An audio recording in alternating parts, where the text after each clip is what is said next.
A cum-bearing taco. What do you guys think? Should I do a... I'm thinking while we eat with a Mad Season video. What do you guys think? What do you guys think of a little Mad Season video right now? A little Mad Season while we munch. Oh my god. 9 days ago, the complete history of WoW killers. I did not see this yet. In November of 2004, Blizzard Entertainment unleashed the World of Warcraft upon an unsuspecting world, and the MMORPG... I just really quickly want to say, guys, this stream, I am like doing what I truly love. Like, if I wanted to max farm views, all I would do is get in the kitchen with Mia, do hot tub streams. I'd stream for 4 hours every single night, and I would do that. But bro, I fucking love WoW. It's the reason it all started. I don't give a fuck if it's a dead game. I'm gonna fucking play it sometimes, and I'm gonna watch WoW videos, because that's how I met most of you. I fucking love this shit. Now, does that mean that I will never get in a hot tub and cook with Mia and like farm the fuck out? No, I totally will. That, like, you know what I mean? But every now and then we're gonna go back to these cozy streams, and also for like these first few fucking days back. It feels nice to be where it all started. You gonna play Elden Ring? Yeah, I'm gonna play that with Mia as well. I'm gonna make Mia a real gamer. We're gonna make it so she has to beat all the shit, bro. That sounded weird. She has to beat me in a game off. RPG genre would never be the same. What began as a polished and casual-friendly evolution exploded into this cultural colossus. By 2008, it commanded 12 million subscribers. I was one of those. More than the population of many nations. It became more than a game, and more of this second home, except without another premium currency. Its accessibility, its stylized art that aged gracefully, intuitive questing, and overall a very polished experience made it the undisputed king. However, this crown would also paint a bullseye on Blizzard's back, as every major publisher saw the same dollar signs. And I'm really quickly here going to say one thing before it pops up. Do you guys remember Warhammer Online? That was supposed to be the WoW killer. They fucked that shit up so bad. The reason why Warhammer, though, I feel like got so fucked isn't because of the game being bad or anything like that. It was because they hyped it too fucking early, bro. I remember sitting there waiting for years and years. By the time it actually came out, I didn't even notice it came out. And like, if you start the hype for something too early, you lose it all, you get expectations with none of the leeway. And I think that's what killed that fucking game, bro. I really do. I remember originally like looking every single day at school for the new updates, and you'd see like the shifting arms on like the Marauder and like shit like that. Like, holy fuck. Now, before this starts though, all of the MMOs that I've played, I played City of Heroes, City of Villains, City of Rogues, all that shit. I played the Star Wars one, I played the Warhammer one, played all that shit. Played a little bit of EOS on stream, but I don't remember it. Played Final Fantasy 14, became the best ever. Jet Black, aka the Triple Legend. they dreamed of dethroning the Titan, whether claimed by these developers themselves or by their fervent fans. The term WoW killer became the industry's most seductive buzzword. Put a W in the chat if you were a WildStar Blizzard could enjoyer. Why not them?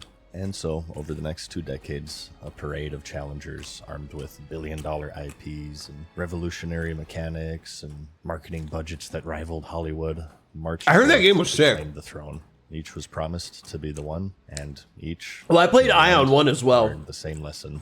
In today's video, we cover the story of these would-be usurpers, the games that dared to dream, and to be crowned the new king of the MMORPG. Man, I miss Lost Ark. That was some good times. I never played the Lord of the Rings one. Was it good? I guess those scrubs should have learned how to code. Unfortunately for them, that the premier backend web development learning platform, boot.dev, had failed to exist yet. Much like the MMORPG, learning back-end development can sometimes feel like an endless grind. And as much as the world first 300 fishermen, world first Bloodsoul Admiral, rank 14, I don't know if I'm allowed to say this. That. What if I told you that there's a way to make it as fun and as engaging as a video game? With boot.dev, you can... His boot.dev ad is making me think about when WoW in Legion... I don't know if I'm allowed to say this, but basically, do you remember in Legion when there was a shitload of fucking lag randomly? And Preach made a video where he was basically like, oh man, it's because there's so much RNG and there's all these procs, so like all this math is going on. Yeah. I remember being like, nah, dude, that's like not what it is on like an all-craft, like as much as I could, but I couldn't say it at the time. It was literally, the reason it happened, don't quote me on this because memory is not perfect. The reason it actually happened was because they fucking added an extra row to the bags if you added the authenticator. And there was some shit in the code, some spaghetti code that somebody wrote who was no longer at the company that people didn't understand, that like checked basically the bag size as like a true variable. So increasing the bag size fucked the entire game up. Yeah, like how fucking crazy is that? Yo, bam. It feels really good to be back. But I couldn't say anything at the time because I was at Blizzard. I'm pretty sure I can now. I don't know how that works. Back-end web development in Python and Go while feeling like you're leveling up like in an RPG. It's designed to keep you engaged using techniques from game design, and you're actually writing code from... I actually kind of want to try this boot.dev thing. Projects. Plus, it's self-paced, so you can learn when it suits you. As you complete challenges, you'll earn XP, levels, and achievements, all while preparing for a real-world career in back-end development. And if you ever get stuck, they have an active Discord community, as well as an AI guide booth to walk you through any tricky concepts. Thank you, Solus, for the 7 months. Link in the description, and use my code to get 25% off your first month, or even your entire first year if you go for the annual plan. But anyways, back to the video. Dude, this game was so good. Begin, since we do have quite a number of... During my break, I tried to play Star Wars with Mia. First of all, the game's way less good when you try to play with someone else. But that Star Wars game, I was getting all immersed. I stayed up all night. I literally remember what I ordered for breakfast. I like couldn't sleep because she agreed to play with me and I was so excited. We woke up early and I ordered from this place that I don't think is open anymore called Go Get 'em Tiger. I ordered jammy toast with like, it had like a jammy egg all over it and like ricotta whipped cheese. And I got like a coffee with macadamia milk in it. I was all excited ready to go. I knew what I was going to play. I hadn't played it since high school. I fucking loved the game. And I like was watching videos. I'm all hyped up and I'm like, dun, dun, dun, dun, dun, dun, dun, dun, dun, dun, dun. And I'm kind of like RPing a little bit in my head, which I don't do very often. I fucking love Star Wars lore, okay? And straight up, she queues up in Discord and on the first quest, she just, no one mourns the wicked. Now they cry, they can't return. I was like, hey, can you like stop? Like, we're playing Star Wars right now. And then she was like, honey, this is what I do when I play games. And she was like, look to the western sky. She ruined it. She actually fucking ruined it. It was like a destroyed orgasm. She fucking ruined it, man. It like actually completely took me out. I started playing the game without her. I was like, you can go play something else. I was like, I just can't do this. I love you to death. We're not playing this game yet. Contestants to go through. I'll have to keep each criminally brief, which can feel like a disservice to fans of these games, but I think in the future I would like to cover them all more in depth, one by one, than what you see here. And saying that just because they failed to take down one of the most popular video games of all time is people predicted or hoped. It doesn't mean that they were or are necessarily bad, even if they aren't as massive as people would have hoped. Some of these games, legitimately, if you go and play them, they were ahead of their times and they were actually better than WoW in a few different categories, but they could just never hit the critical mass and they weren't as well-rounded. Many of them are still running today, and they're great games in their own right, and I'll try my best to do each of them justice. Questions? I haven't watched the old school RuneScape videos yet, no. Starting with The Lord of the Rings Online. I did not play this one. A few of my buddies have talked about So I have a group of friends that Dylan introduced me to actually out here. When I say my normie friends, I'm always talking about them. So Dylan introduced me to my friends, Gully, Pierre, Jacob, Jared, Luke. You'll hear me talk about these guys like all the time. I'm definitely not naming certain. Baron, big group of guys. We all hang out and play games together. We like do little Warhammer tournaments, play Magic the Gathering, you know, the whole 9 yards. They're like literally the greatest. And we were talking about playing an MMO blind and how fun it would be. And this is the only one that none of us played. So maybe one day me and all the boys will drop in and do a little stream playing Lord of the Rings on a private server blind. I did not dip my toes in Eve, and I think majority of the people who tell you that they did are liars. 2007. The Burning Crusade is a few months old, and World of Warcraft at this point has firmly established themselves as the dominant MMORPG. And here comes one of the most popular nerd fantasy IPs ever made. It was a match made in heaven. You have this IP that's worshipped by nerds, debuting in what is possibly the nerdiest genre of game possible. And during the breakout of the genre, where it was reaching these new levels. This is clipped off a little bit. Let me,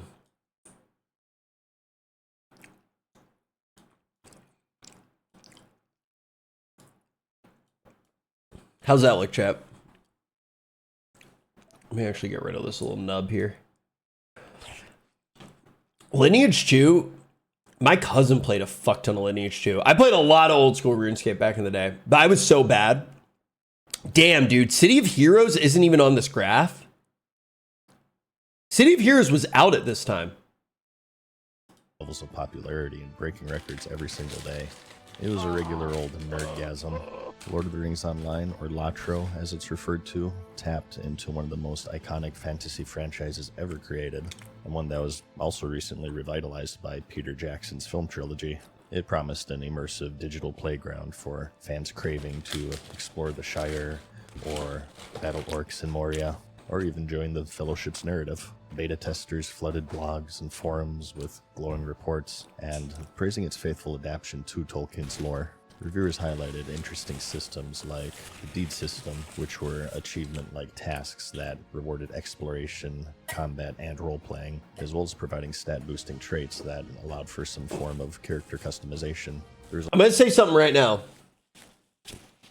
There will never be...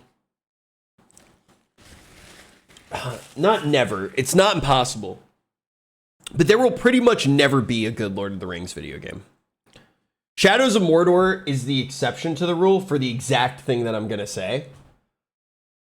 Basically, the reason why I think that their Lord of the Rings it tends to be bad for games is because you already know all of the characters and you know what happens. And you don't get to explore and express yourself in the world. You can't live up to the story that was written by Tolkien when you're inside of that universe. The best story ever told has already been told, is my opinion. And that is why I think World of Warcraft was so cool originally and then kind of started to suck, was because it made sense for you to be next to these epic characters. In The Lord of the Rings, it feels like the universe is kind of solved.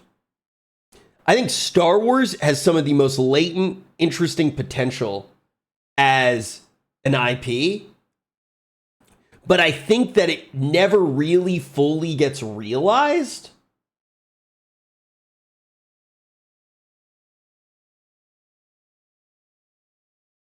Because of Disney, but I think that they've done some things that like legitimately, like Andor is the best thing to ever be made in Star Wars, like kind of period. There's also a unique PvP mode where players could temporarily switch to controlling the realm's evil creatures, and in particular, the game's story-driven quests felt more narrative-rich than World of Warcraft's kind of grindy equivalent, which in turn would draw in more role players and lore enthusiasts. So even though the Burning Crusade was pushing the game to new levels of popularity, many saw Latro as the next big thing, thus labeling it the first serious WoW killer. They looked at it as this refined evolution of the MMORPG formula that could God, that UI, bro. satisfied players tied to Azeroth's more lightweight and cartoonish style. The marketing leaned quite heavily on the IP's popularity, teasing this living world where players could influence the event. Man, this kind of has me thinking about MoP.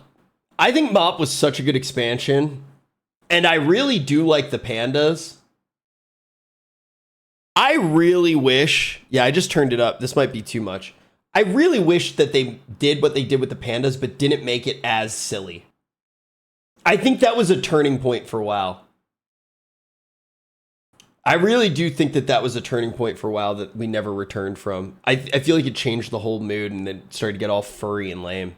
It's tied to the Lord of the Rings timeline and interacting with its iconic heroes, which was a very alluring draw and a nice match for the genre itself. And so pre-orders surged, and the initial sales were quite strong, with estimates suggesting that hundreds of thousands of subscribers would be its peak. And notably, unlike many other MMO releases at the time, the launch was relatively stable. Yet, despite this initial fervor, Latro ultimately failed to unseat World of Warcraft, and it ended up settling into a respectable but still niche existence. And this was partly due to the game itself and just due to World of Warcraft's overwhelming popularity, as in this point in time, they were over 8 million subscribers. Oh, so it good just then. It proved to be insurmountable, as Blizzard's game had already captured the mainstream with its accessibility and addictive loop and broad appeal. While Latro certainly had its strengths. Yeah, I mean, for many, Pandaren were it really in just boiled down to the gameplay. Warcraft, right? Simply lacking the extreme amount of polish that World of Warcraft had. It just didn't feel as reactive and fun.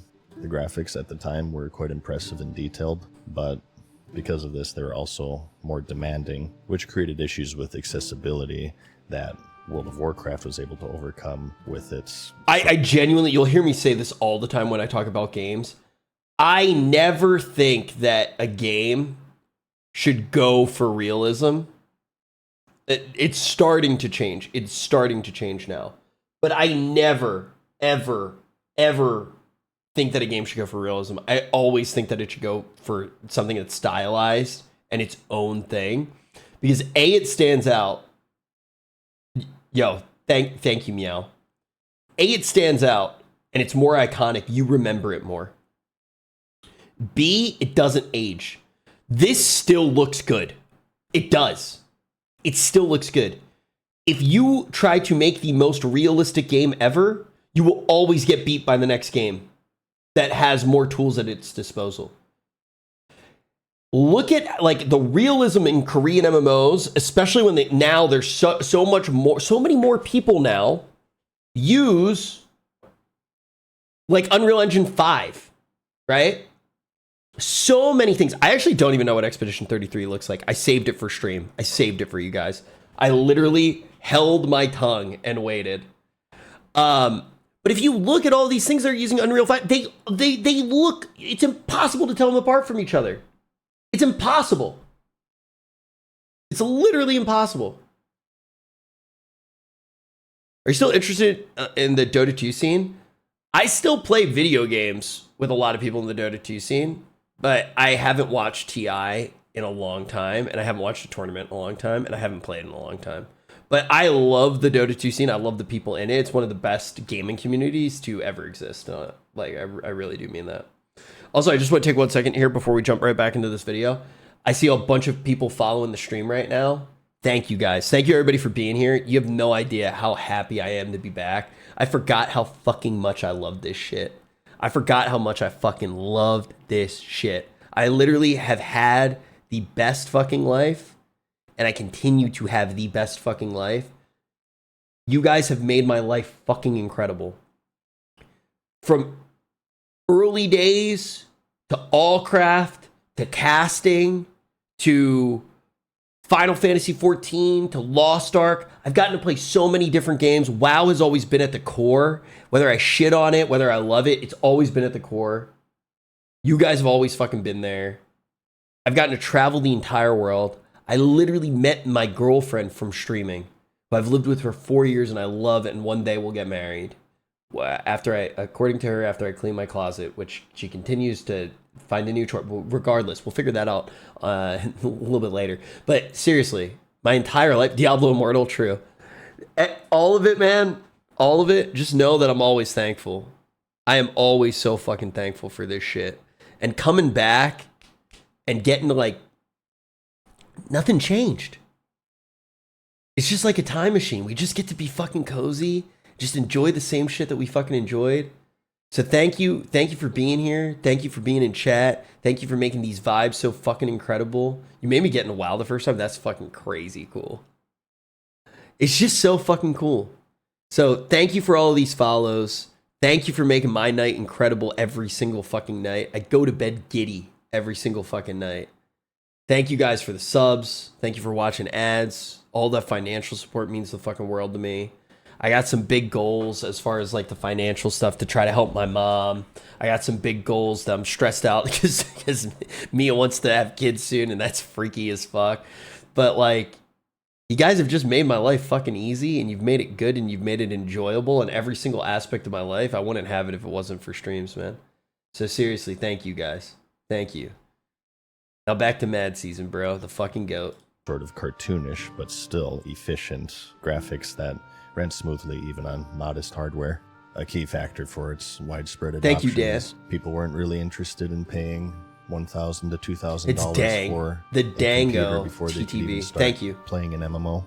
Many Thank you, felt that Demented. marketing had its shortcomings, as they felt like they relied too much on the Lord Fubs, of the that's Rings fucked up, brand bro. and failed to really promote the actual. This is my gameplay future wife you're innovations talking that about, the bro. MMO itself held, assuming that the IP's fame would suffice. And on the other side, Blizzard at this point were pouring a lot of resources into expansions and community engagement. Don't such as their sweat own it. personal It's so convention, knuh. BlizzCon, to Don't name sweat just it. one. The endgame, though it was innovative in spots, lacked World of Warcraft's depth and polish and replayability, which would cause retention drops after the initial honeymoon and players hit the max level.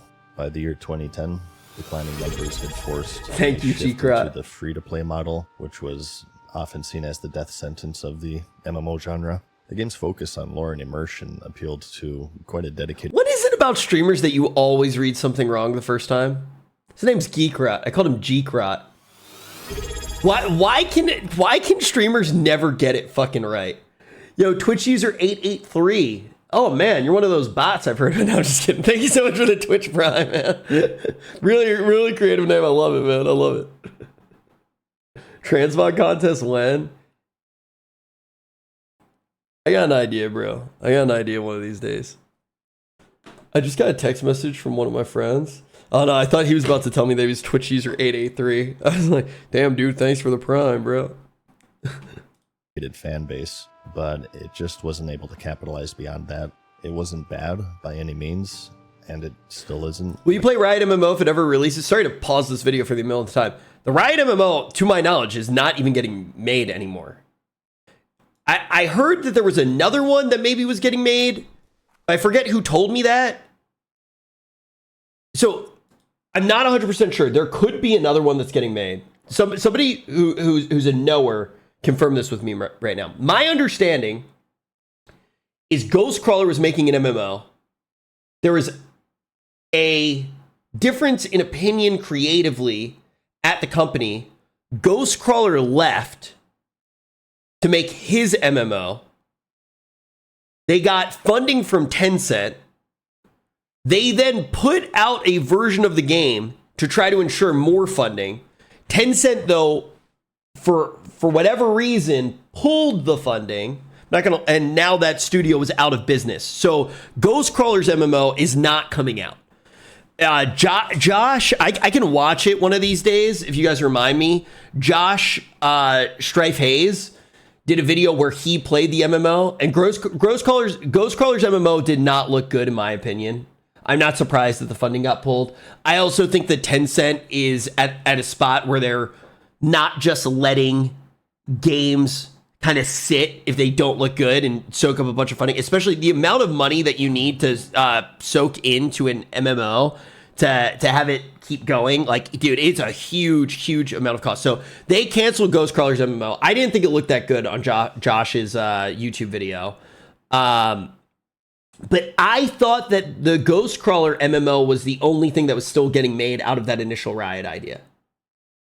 And all of the people who I know, actually, no, I do know somebody at Riot.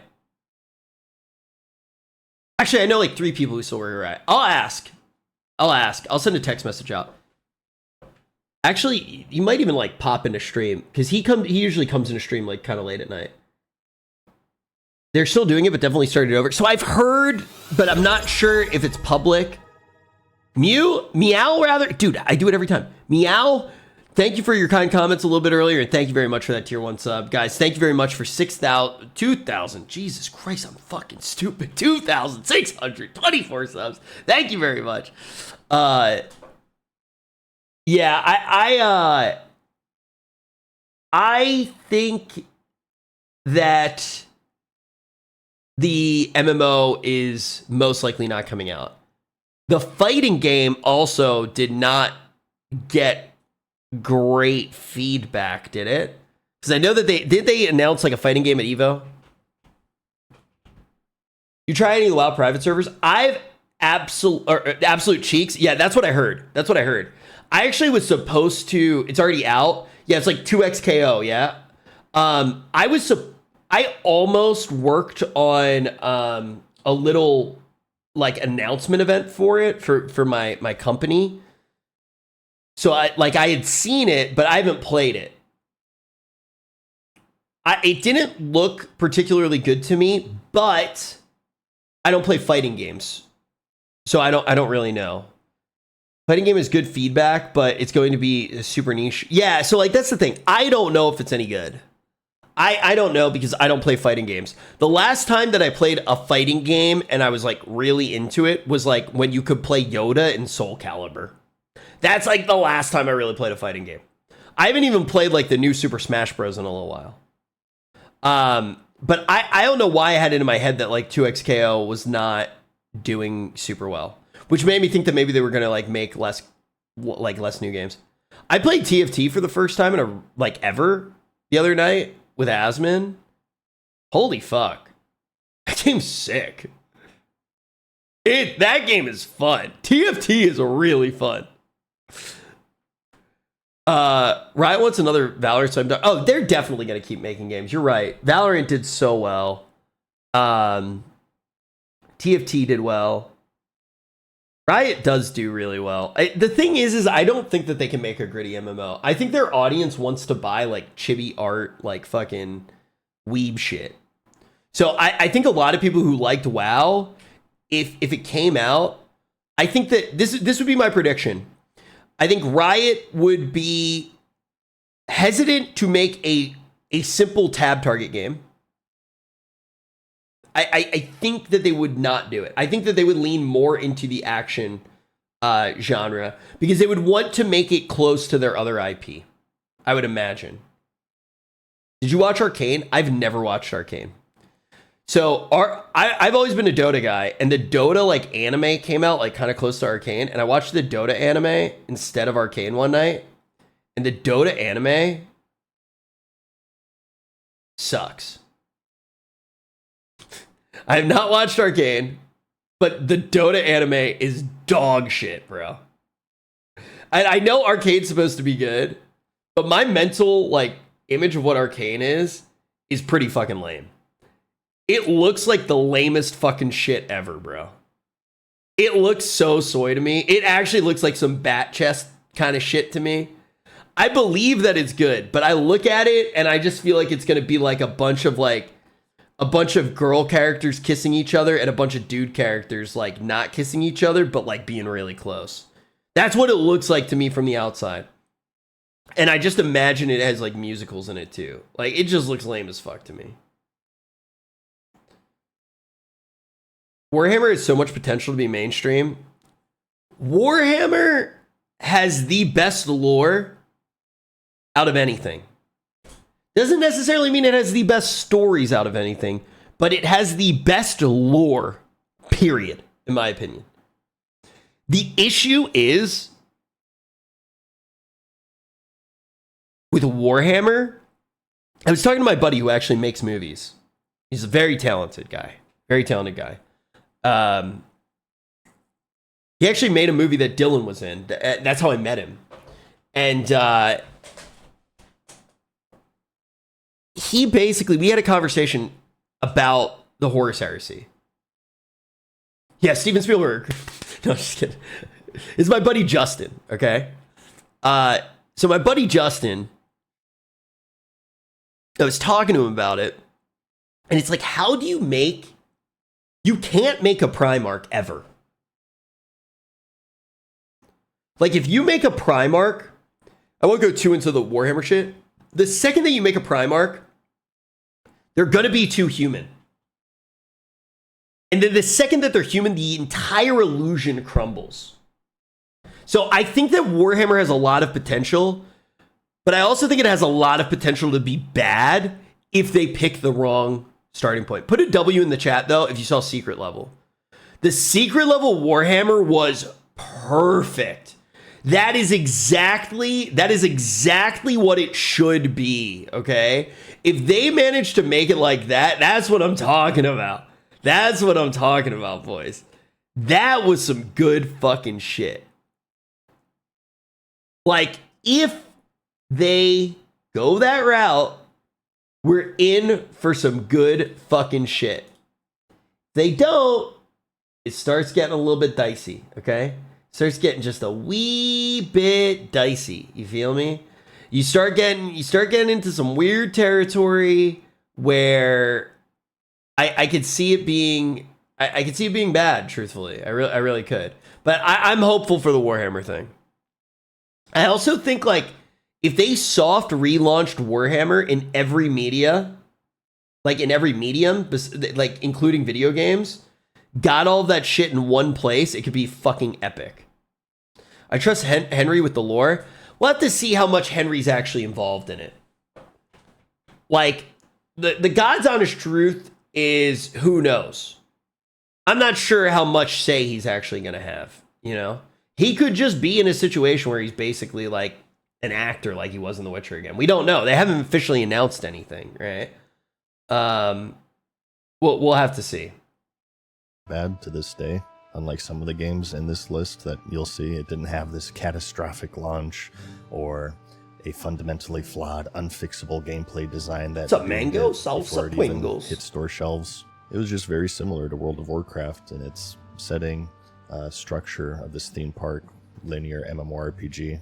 See, it's just like, even this doesn't scream Lord of the Rings. This is why Lord of the Rings shit, to me, is always bad, because you have so many expectations, and when you think of Lord of the Rings, you think of the most sick scenes in your fucking head, and then when you have to go back to the mundane, it doesn't make as much sense. Like, I think of Lord of the Rings, I think of like no man can fuck, but I'm not a man. Boom! Like, damn, that shit's fucking crazy. Like, I think of the fucking Nazgul. I fucking think of Frodo. I think of the fucking ring. So it's like, going back, you're never going to tell as good of a story. You're just never going to do it. You're never going to beat the trilogy. You're never going to beat the Silmarillion. You're never going to beat, like, as far as the lore building, and you're never going to beat the Hobbit either. Tolkien already fucking deep fried that shit. He already deep fried it. So these games are just like, even, dude, I played the tabletop, like the Warhammer version of Lord of the Rings, and even that felt weird. I was playing with like Guanhir. God, I'm forgetting how to say the eagle's name. I played like with the eagles, and I was just like, this doesn't feel the same to me. The Silmarillion's lit. Look, if anybody here has not read the Silmarillion and doesn't feel like reading the Silmarillion, which is fine because it's like reading Guahir. Thank you, Kazi. If you don't feel like reading the Silmarillion, that's totally fine, because that's like being like, oh, I don't want to read a textbook. But you should treat yourself to the lore. Watch Nerd of the Rings or In Deep Geek and just learn about the lore, because it's fucking phenomenal. It's so good. Falconer. Falconer. I've read your name, dude. Check it out. Falconer. It's nice to be back. Thank you, man.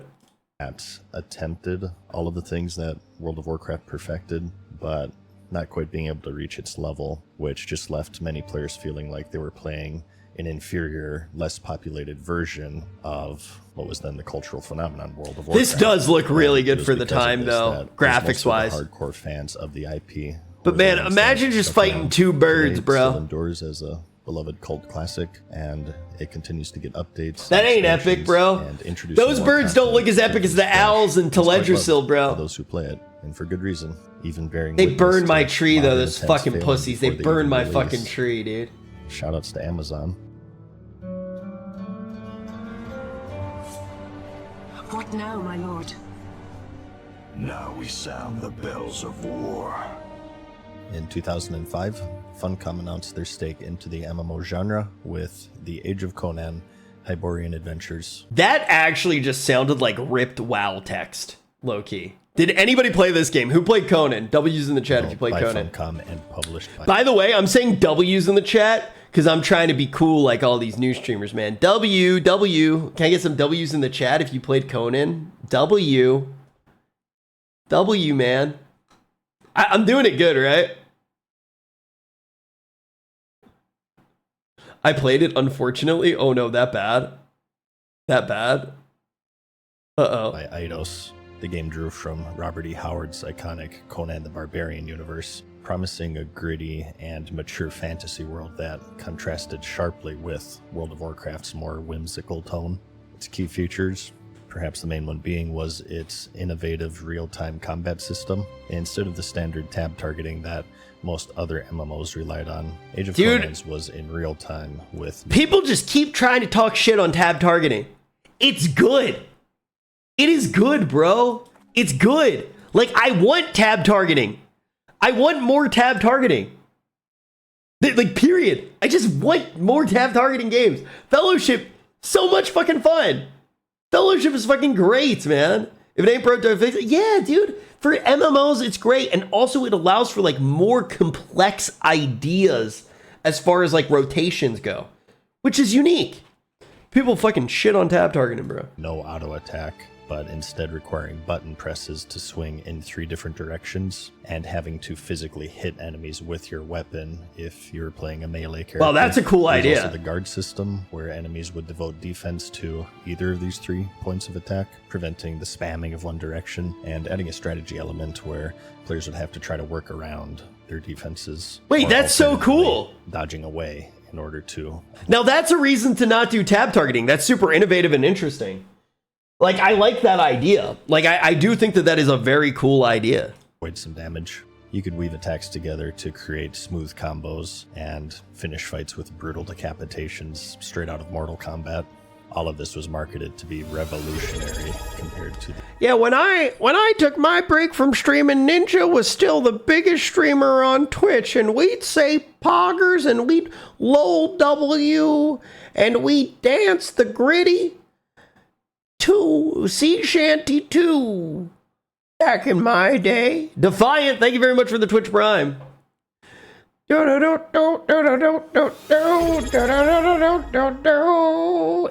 Castro, it's nice to see you. Thank you for the 3 months. Thank you. Dude, that's the first LOL W I've seen since I've been back on Twitch. Legitimately. That is the first LOL W. Nobody LOL W's anymore. And I used to be a LOL W streamer. In a sea of Keck W's, I was a LOL W. And I did the thing. I would do the thing, you know? Watch Quinn69. No, I'm trying to like I'm trying to be more intelligent, man. I gotta stick in my lane, or, you know. Keck W is better. I don't know, man. I like the LOL W, man. I saw it 2 streams ago. You just had no 7 TV. Yeah, that's probably true. That's pretty true, man. That's actually pretty true. The usual tab targeting system, and it would be the main thing that the game would stake its claim Emote on, power creep as if has it were gone the too far. adult version of the genre, and everything else was... I think we need a Twitch too, man. I think we just reset it. We start at the beginning. You're not allowed to IRL. You're not allowed to do just chatting. We have Twitch too. And you just have to play games again.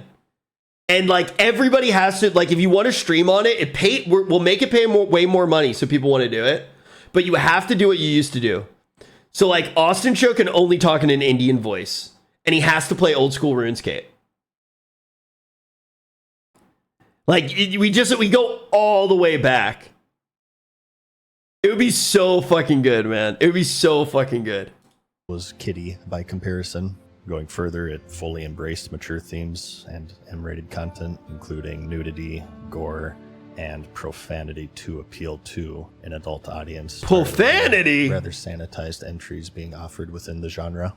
It touted voice-acted quests with strong narrative depth, over 800 strong female leads, solo dungeons, people pog, immersive storytelling with 12 unique classes to choose from, and massive zones to explore, endgame raids to conquer, and PvP elements like massive sieges. This looks pretty good.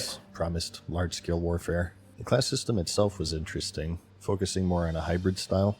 There were 4 main archetypes, soldiers being the frontline fighters, rogues for the more agile-based DPS, mages for range spellcasting, and priests for healers. As mentioned, there were 12 in total, with a lot of them being hybrid. What in chat if you agree with me? It only looks good though if you're playing a melee warrior. Everything else doesn't seem like it makes like sense, like much sense at all. Like I feel like shooting in this game just doesn't really look like it makes much sense. Who said that they actually played this game? Was it bad if you didn't play a barbarian? Dude, how sick would a He-Man like kind of style game be?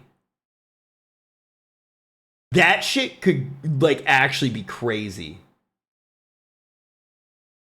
Dude, like think about it. Like that art style, you know what I'm talking about. What's that art style based off of?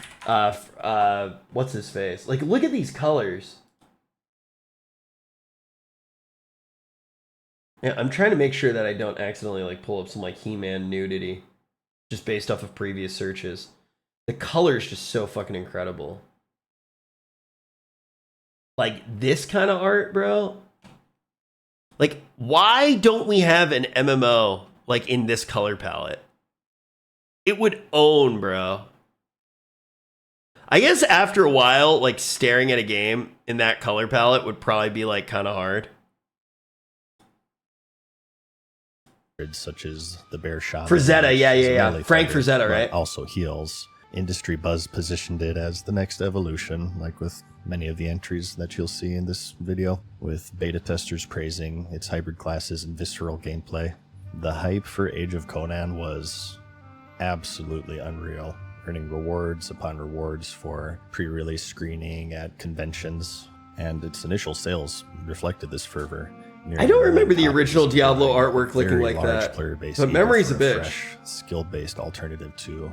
Dude, I actually played DC Online Universe during the break because I was playing City of Heroes private servers, like I was playing on Homecoming, and I was just curious about the other ones because I played a lot of City of Heroes. It was like one of my favorite games of all time, and when I started to like mess around, I didn't mess around with the other ones, right? Because I was pissed when the cryptic NCSoft debacle happened. Homecoming is tight. There's some things about it that like I wish they had updated over time, but it won't happen. But the core of the game, I still think City of Heroes is still ahead of its time.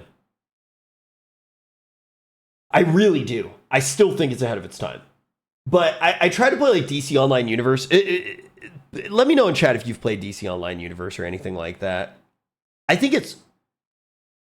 City of Villains was awesome, Arch. Like, straight up, I remember like the bonus classes and also the patrons. I also had the hero clicks for it. I loved that universe. But I think I still have the City of Heroes server file. I mean, dude, like Homecoming, you're legally allowed to stream it on Twitch now, which is cool. You weren't for a while, but they have the rights now. That game is phenomenal. DC Universe and like all the other ones, they kind of suck. World of Warcraft, And looking back today for many, City of this Heroes particular is period very of time instanced. is sort of That is- representative yes. of the MMO Gold Rush's pinnacle, and where the term WoW killer was really being thrown around quite a lot. However, Age of Conan unfortunately crumbled under its own ambitions. This is what happens whenever it locks up. The launch was a disaster as they had rushed to beat other competitors such as Warhammer Online, which was on the horizon. It ended up shipping incomplete, with polished content only up to level 20 to 30, and after that many dead spots between quests that forced tedious grind. Bro, I know that I don't have epilepsy. Like, I don't. I've never had a seizure in my life. When I get a message like this, I literally get scared still. Like, I actually started having a panic attack. When I see strobe lights, I literally get scared. Yeah, the fear of it scares me. Like, I'm going to close my eyes. I don't have epilepsy, but I'm going to close my eyes. If you do have epilepsy, close your eyes. This actually freaks me the fuck out. I'm so scared that I'm literally at the age of 34 going to find out that I have epilepsy. Like, I'm the biggest pussy on the face of the earth. Every time that I eat a peanut, I get scared too. Like, I am actually afraid of, like, nuts. I'm such a... grinding, and the game as a whole becoming progressively more and more buggy and clearly unfinished further than that. Bugs, server instability, and high system Tell me when I'm requirements good. caused lag and crashes. In its first week, it had a huge memory leak issue, which required players to Am I good? manually delete a file every 5 minutes during gameplay, or else they would suffer a crash. Not quite what the players had in mind with its so-called interactive combat. And outside of combat, the crafting system in particular was a mess, barely passing as functional for the features that were implemented. I'm having epilepsy Many others right now, promised, you're such as the good. guild structure building You being tanked the absent epilepsy for during me? launch, leaving a large portion of the player base unserved and disappointed. The graphics in particular would really become one of its biggest hurdles. We mentioned this as a problem for the Lord of the Rings Online section, but for Age of Conan it was much harsher. As promised, the graphics were absolutely stunning for its time, and the sheer scale of the world and how much you could see at any given time was truly impressive. However, it also severely gatekept the player base, as few had machines that were powerful enough to run it smoothly, leading to Gatekeeping choppy Pog. frames and a very poor experience. Everybody As tries to someone who hate on played gatekeeping. I think we should bring it personally back, during its man. launch, to get over 20 frames a second, I remember having to have the camera constantly facing the ground. This poor performance was especially bad because Dude, of this Mad Season just makes the best videos, huh? He really fucking does, dude. new interactive combat system. It demanded much more agency compared to the classic tab targeting, because you had to react to enemies putting their guard up and defenses, and putting yours up and trying to string combos together. So it was much trickier when you're getting like 10 frames a second. Here's the thing with Mad Season. I feel very confident and trust in what he says with his videos always, because I will watch him talk about something that I played. I'm like, wow, he's managed to summarize this in such an accurate way to how I felt. And then he'll help me remember things that I didn't remember well. And then when he explains a game like this that I've never played, I'm like, I trust you. I think he's one of the best YouTubers. Period. So for a very large portion Period. of the player base, it turned what should have Kurt. been this innovative experience into a rather frustrating one. As for the end game, it was quite disappointing early on. As mentioned, the structure building was absent at launch, and the PvP stages were delayed by uneven leveling between the game's races. And similar to the Lord of the Rings Online, while the endgame PvE was there, it simply didn't feel as polished as World of Warcraft's, which now even had a few years of experience under their belts. All of this led to rapid attrition. The population halved within the first month and dropped to around 200,000 by month 2. World of Warcraft's impending Wrath of the Lich King expansion, which ended up being a peak of the game, rapidly drew players back, as Blizzard's polished updates outshone Funcom's mismanagement, including post-launch layoffs and delayed fixes. It wasn't long after release that Age of Conan's co-founder would quit, citing dissatisfaction with the project, as subscriptions continued to tumble until 2011, where it too would convert to the dreaded free-to-play model, signaling defeat. In retrospect, Age of Conan's innovative features and intense graphical capability ended up being undermined by execution flaws and unluckily world. Bro, it's crazy. I actually think if back then, so you couldn't release a game as like a completely free-to-play model, right? You could not justify, there was no way to have a game be free without like buying a CD, right? Because if you look at it, the way that it worked at the time, the amount of money that you actually, you needed Blizzards to exist. You needed Activision to exist. Like, you needed that structure. Now you don't. Distribution's completely changed. The world's a completely different place. So it's not that MTX didn't exist. You're not wrong. MTX could exist. It was actually a little bit harder. It was a lot harder to do e-commerce. So it would have been harder, right? But the big difference was if you put out a game, you needed to have somebody put all of the CDs, like put it on a CD, literally manufacture a physical copy of the game, which was a lot of shit. You needed to have relationships with stores to place the game, and you needed to ship it out to everybody, and you needed to pay for marketing, which was all much more expensive, much more involved. So you needed these mega distribution channels and these mega publishers.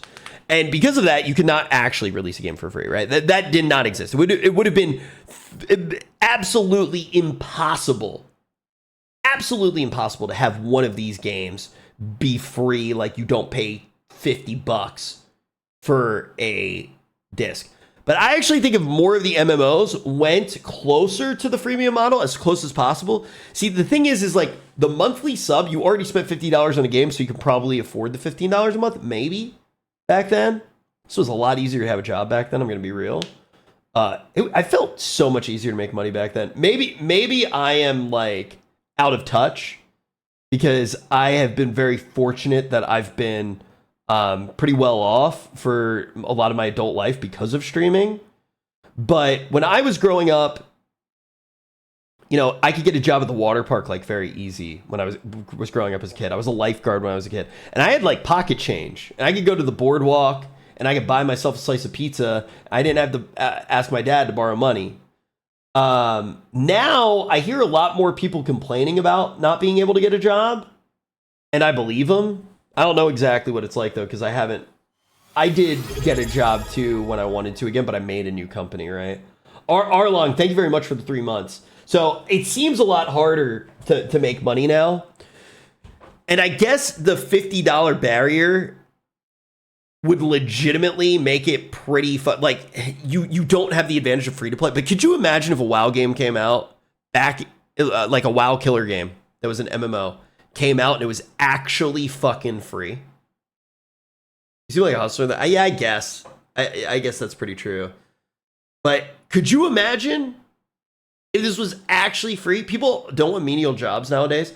I think that that's true in a lot of different cultures. In China, it's really interesting. Like, the entire country was built off of the older people in China being able to, like, make the country so successful based off of having these factories. And now none of the younger people want to work in the factories, which is crazy, right? So, yeah, I do think that's true. I think people would rather do like a gig economy type thing than just do like a very menial 9 to 5. But if one of these games came out, even though it's like kind of impossible, you look at a game like Where the Winds Meet, like, I'm sorry, I don't think the game looks bad. It's not super impressive by any means. I don't even think, is Asmund saying that's super impressive? I don't think anybody's saying that's super impressive. I think it's just a solid game, right? Like, not as many people would be playing it if it was not free to play. I think that the reason that game is doing so well right now is because it's free to play. And for free to play, that's pretty damn good. It's a pretty damn good game. For me, I think, thank you, Enoch. Thank you so much. Thank you. I think that game, it looks good. I think that for me, it stylistically is not super interesting to me. Like, I would much rather have a game where there's more magic and more cool particle effects. I think the umbrella is cool. But I think if during this time there were MMOs that were coming out that were legitimately free to play, they could have taken a massive amount of WoW's. Hey, wait, let me log back into the game really quick. That's gonna trigger me. I gotta restart my BattleNet client. I got like hard kicked. Yes, appear offline. I've appeared offline for God knows how many years. But yet, for some reason, Asmon knows the exact amount of time I've logged in like everything. I think it's just fake when it says that you appear offline. All right, I'm back in game.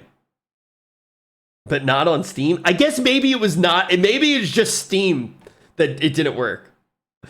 Okay, really quick, before we finish this video, there we go. Before we finish this video, I'm gonna go grab water really quick. Give me 1 second, I'll be right back. Where did my Mew music go? Mew music. I'll be right back. Just gonna grab water. 1.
Bro, you ever get up to get a glass of water and then you drink like the whole thing before you get back to your seat?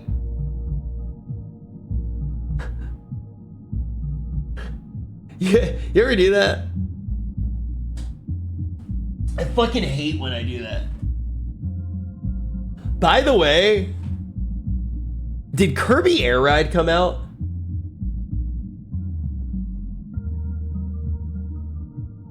Did Kirby Air Ride 2 come out? I really, really want to play Kirby Air Ride 2 with Mia. I have so many good memories of Kirby Air Ride 2, of getting the Dragoon. I used to play it with my little sister. All right, let's head back into the WoW Killer video. Warcraft's continued success, proving that raw power alone can't top a cultural phenomenon, and serving as just one of many MMOs released during this area that hamstrung itself by releasing far too early. Today, it barely clings to life, despite the fact that there have been no official updates in over 5 years, serving as a depressing yet intriguing example of what was once a highly anticipated world, now forgotten and seemingly abandoned.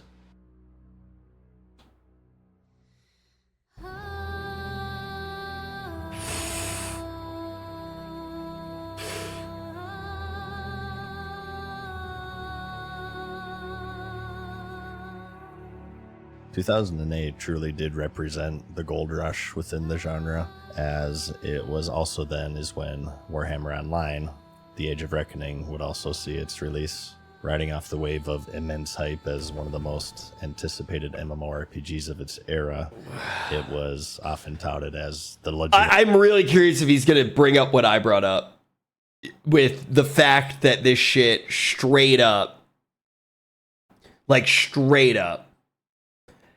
had so much hype. I'm pretty sure it got delayed a million times. This thing had so many cool... The Squig Herder is still one of the coolest classes that's ever existed in a game. Squigs are literally one of the reasons I got into orcs, because I love my Squig Hog Riders. Do you guys know what Squig Hog Riders are? The models for orcs. I need to see where they... I don't even know where they are, otherwise I'd show them to you. Here, wait. I'll show you a picture. They're so fucking cool. Hog Rider? Hey, stop talking about her like that. That's my girlfriend. Leave her alone. Squig Hog Boys. We them boys. We them boys. These are like my favorite orc models, man. These are like some of like the best. Oh, we're on eBay, bro. But like, check that shit out, bro. They're so tight. They're so tight. But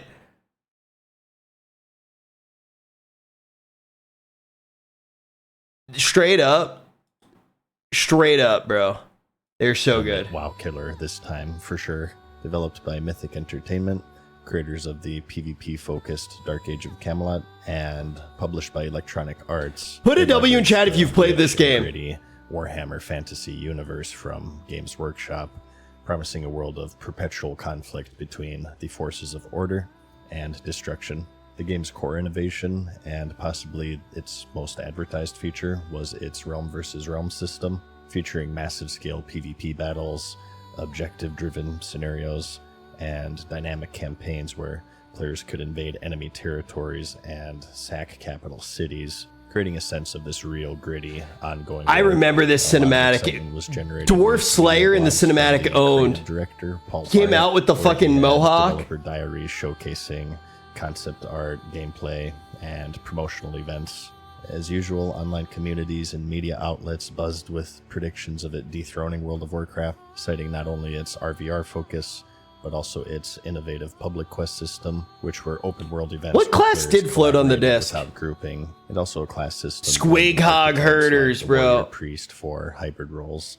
As the Warhammer universe predated Warcraft, it was quite clear that the latter took a lot of inspiration from it, meaning that these two worlds were very similar to each other, which made direct comparisons inevitable.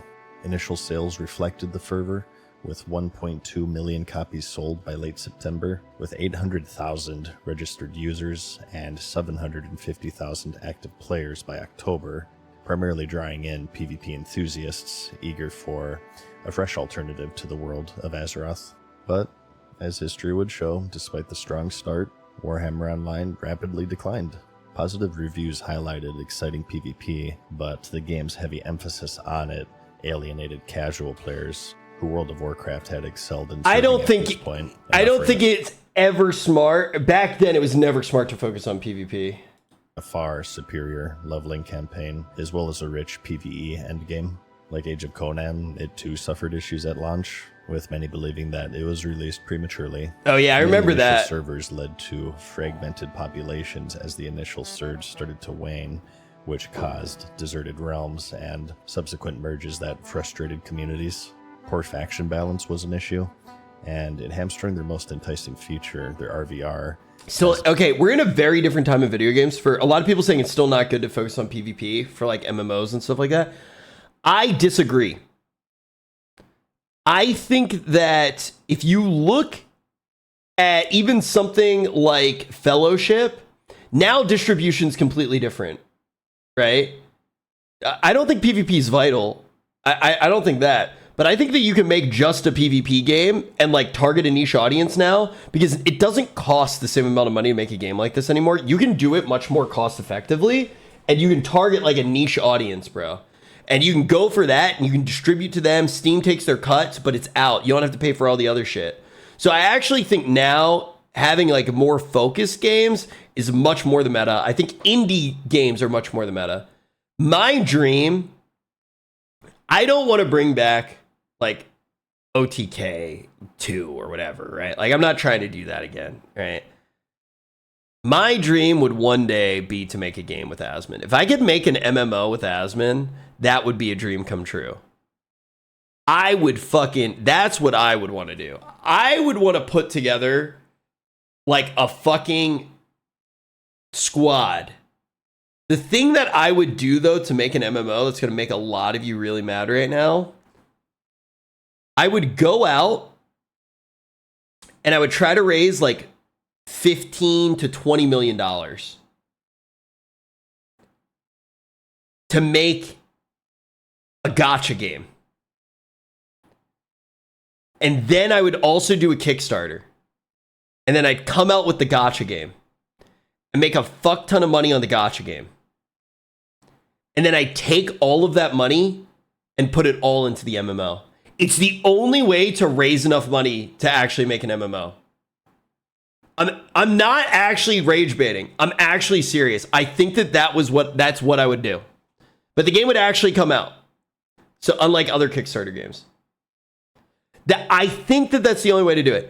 If I could just fundraise enough money to make an MMO and the funding was done in a way where they can't pull out, then I would fund and do a Kickstarter. I would probably do a Kickstarter too.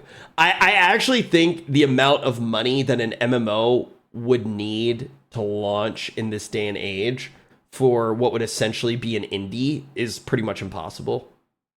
It's pretty much impossible. Did you see Fellowship? They cooking, and it's not an MMO necessarily. I love Fellowship. Yeah, I love Fellowship. How much to maintain servers? It's a lot. So there's two things that are really expensive right now in game design. Live service games where you need to continue to maintain that server. The other thing that can be really fucking expensive is actually making a gacha game that's like super good. Because the high level of art fidelity in a gacha game is super expensive. Like if you look at Genshin Impact, that is not a cheap game. And it shows it. And that's why it's made so much money, right? But no, dude, TJab, you'd be surprised how much the upkeep, because there's a lot of things that you have to pay for now to keep stuff going. Yeah, no, I wouldn't mind making a gacha game, but the thing is like I really do want to make an MMO. I like gacha games though, so like I wouldn't. It's not like I would just be doing it for do the Megabank art style. I mean that's great. You can't do that for an MMO though, right? Battles quickly became lopsided and unfun for both sides. They also suffered controversies outside of the game, such as players. Dude, if I made a gacha game for the express purpose of trying to eventually do an MMO. Could you imagine? I would do like an Asmon banner first, and then he would be the S tier one, and it's like, and then I would sell a skin the week after where you could make that character bald, and it would cost like $10,000, and then I would be on that banner, like the dog shit pool. I'd be like the 4-star dog shit free to play pool. And then the next banner would be a Mia Malkova banner. And there's a skin to make her bald. Not on the head though. And then I would also be the shitty 4-star character on that banner too. And then the next week I'd come out with another Asmon banner. But it would be an Asmon light dark character. And that would also get another bald skin. And then by then, I would have made enough money to launch the MMO. We'd be good to go. We'd be good to go. Being erroneously billed for multiple years of subscription fees in a single day.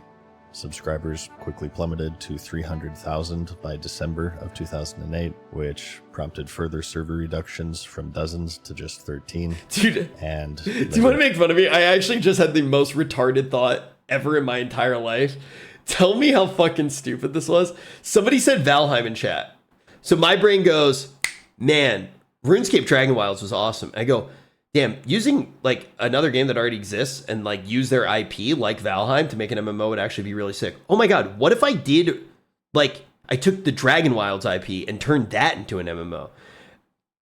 Literally fucking RuneScape. Just through I just came up with the idea for RuneScape. His influence began to become more powerful as they started to divert resources to other projects, which resulted in minimal best idea I've ever had, bro. Failed to address core flaws as content updates slowed to a crawl, and all the while, World of Warcraft was going strong with what is considered today to be its highest quality expansion. As financial losses started to pile up for EA, Warhammer Online's fate would be sealed. I guess also that made me smile. Since expiring in I've heard worse ideas from you. Yo, mod that guy. It shut down. Once you're mod, ban yourself. Had plenty of innovative systems. In fact, many of them would later be essentially lifted by World of Warcraft itself, and its failure for many today. All of the systems that WoW took from Lord of the Rings, or sorry, from the Warhammer MMO, I think they all suck. And I still think that they suck. I literally think that they are some of the worst ideas ever. And I remember thinking that they were bad when I was a kid, too. Dragon Age MMO would be sick. Oh, dude. I don't know about that one, man. Not with where that IP currently is. What did they take? A lot of the systems... Now, I could be slightly off here. Memory can be a bitch. But what, like, a lot of the things that the Warhammer MMO did was like there were group events going on. So like you could walk up into an area and it was a group quest and you could join in. So it was like an event. It was like, stop the troll before he breaks down the walls. And a lot of that turned into like these specific areas having stuff going on. So like triggered events when you walk into an area, for example. And I don't like that shit. I really don't. And they also had some of the scenario stuff, which it became World Quest. Yeah, exactly. It eventually turned into World Quest. I don't even think that it is a nice idea. I think in MMOs, if you look at why WoW is good, I remember in game school, they gave us an entire lecture on this. The cave that I was just in, literally the cave. The way that it's designed to loop around, you feel like you are fully free and exploring that cave. But it drags you through, and you get turned around at the very end of the cave, and you see the NPC that you're supposed to kill.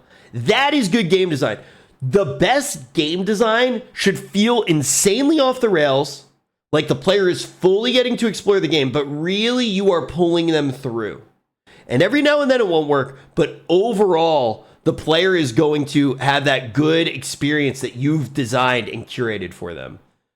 A lot of shit like this, I find it to be too heavy-handed, and it doesn't actually allow the player to have the emergent moments or feel the sense of discovery themselves. It feels like a video game. And it doesn't feel like an adventure. If that makes sense. Guys, thank you for all the follows. Shitload of people are just following the stream right now. It means the world to me. It really does. Somebody named Call of Duty MLG2 just followed me, and I'm like curious if that's actually somebody from the old days of MLG following me, who I used to work with. I'm like, hey. Yo, Hitchcock, thank you for that tier 1 sub, man. Thank you very much. Thank you very much. Thank you guys for 2,629 subs. Also, I feel like it's kind of late right now, so I do want to say for any... Put a W in chat if you just got here right now. I'm kind of curious if people just got here. I do want to remind people, tomorrow is the Great Turkey Hunt. So tomorrow, Dylan Sprouse and I, we just loaded up the car during this stream. Literally, Mia Malkova was sitting in the chair playing WoW with us. Or she was playing WoW while I got set up, loaded up the car with Dylan, and we are all set. Holy, thank you very much. Thank you very much for that sub. I really do appreciate that Twitch Prime. But yeah, Dylan and I, we loaded up the car. Tomorrow, we are going on about an 8-hour road trip to go up to Yosemite. Dylan Sprouse from the Disney shows? Yeah. Dylan is one of my best friends from college. This stream, actually, dude, I'm going to show you guys some giga cringe really quick, just because we're doing the stream tomorrow. I find this shit so fucking cringe now. This stream, Dylan and I made this stream together. It was called Pug Crawl. And we streamed Dungeons and Dragons together. This is how I started streaming. Oh, what I get? Oh! Welcome to Pug Crawl. Look at him, bro. He's such a baby. This stream used to be called Pug Crawl. And then, you know, we kind of like stopped doing. He started doing a Dungeons and Dragons stream with Matt Mercer. And then I kept streaming. Natalie went on to make a bunch of great video games. I don't know what Doug's doing. I think I actually don't know. We fell out of touch. And Ethan, one of the other guys who actually made this video, he worked behind the scenes at Major League Gaming for years and years and years. Dungeons & Dragons show created by you. At the start of each game of Pub Crawl, everyone rolls to see which character they'll be playing in the selected scenario. These characters are submitted by you. Oh, if we roll your character, we have to play it for the entire night. This can be both a blessing and a curse. Tonight, I get to play a big baby. Goog. Each week, one person is the Dungeon Master. Tonight, that's me. Before the show, the Dungeon Master designs his campaign around a player-submitted scenario that we spin on a wheel. Then, the rest, you play like any other game of Dungeons & Dragons. Okay, so tonight's theme was submitted by Soy. This is so cringe. So true. Throughout the show, you can interact with us live. So using chat. true. How do you proceed? Chat wants me to go inside. I think I'm gonna go with chat. And if you donate, we can hear your suggestions on stream. New And donation. there's one right there. Wow, Doug has big hands. All right, WT. at least This it's is mine. early Best Twitch parts too. about Pub Crawl is getting to see everyone's creations get all mashed together. Where else could you see a dwarf pirate butterfly get lost? Oh my god. Come join us for a night of Pub Crawl. So this was literally how old we were, like right out of college. We were old enough to know better, all right? But yeah, so straight up, we've been. Oh, I looked like a discount Dean Winchester then, dude. That warms my heart. I was such a Supernatural fan. Like in all of these things, I was literally just doing like Supernatural bits. But yeah, no, this straight up. This is how the channel started. This is literally how the channel started. And then yeah, so I just streamed D&D every night. Or not every night. Once a week. We streamed D&D. It's all still like up here. D&D episode 8, The Vape Wizard. Mike, what are you smoking in your vape? Oh my god, we're giga cringe, bro. This was how I started streaming. This is literally how I started streaming. But now Dylan and I, our first stream together in like 10 years.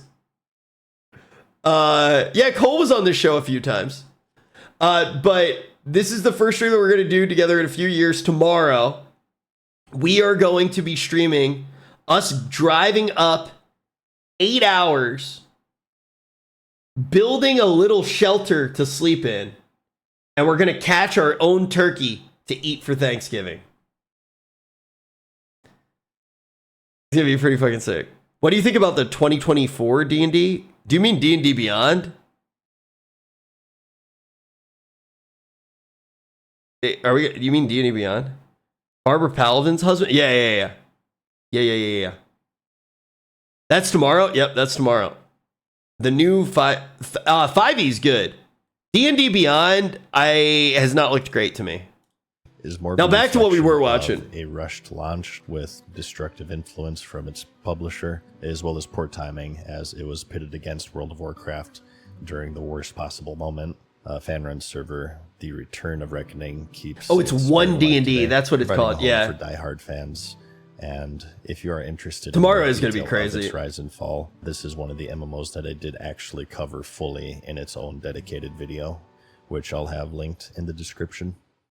We will eventually watch that video. Not tonight, because I'm going to have to hit level 60 tonight. You assumed In Ultra Hardcore. no force could challenge you. I played the fuck out of this game in high school. And now, This was such a good story game. Like, such a good BioWare story game. Like, legitimately, it was just a good BioWare game. The MMO and the raids, I can't remember as well. I do remember Hutball well. finally, I would replay this on stream. have returned. For our next entry, similar I would to the max Lord of level a the Rings, character. We take what is quite possibly the nerdiest genre of game and combine it with what is quite possibly the nerdiest IP in existence. Okay, fuck you, Star Mad Wars, Season. The Old Republic, coming off of the back of the failed. Yeah, I really liked this game. I thought it was sick, and I really like. It was awesome having the game like in MMOs because it's my favorite genre. Hey, you're a fucking nerd. Fuck you, nerd. Shove you in the locker, you fucking loser. Fucking nerdy ass, dumbass loser shit.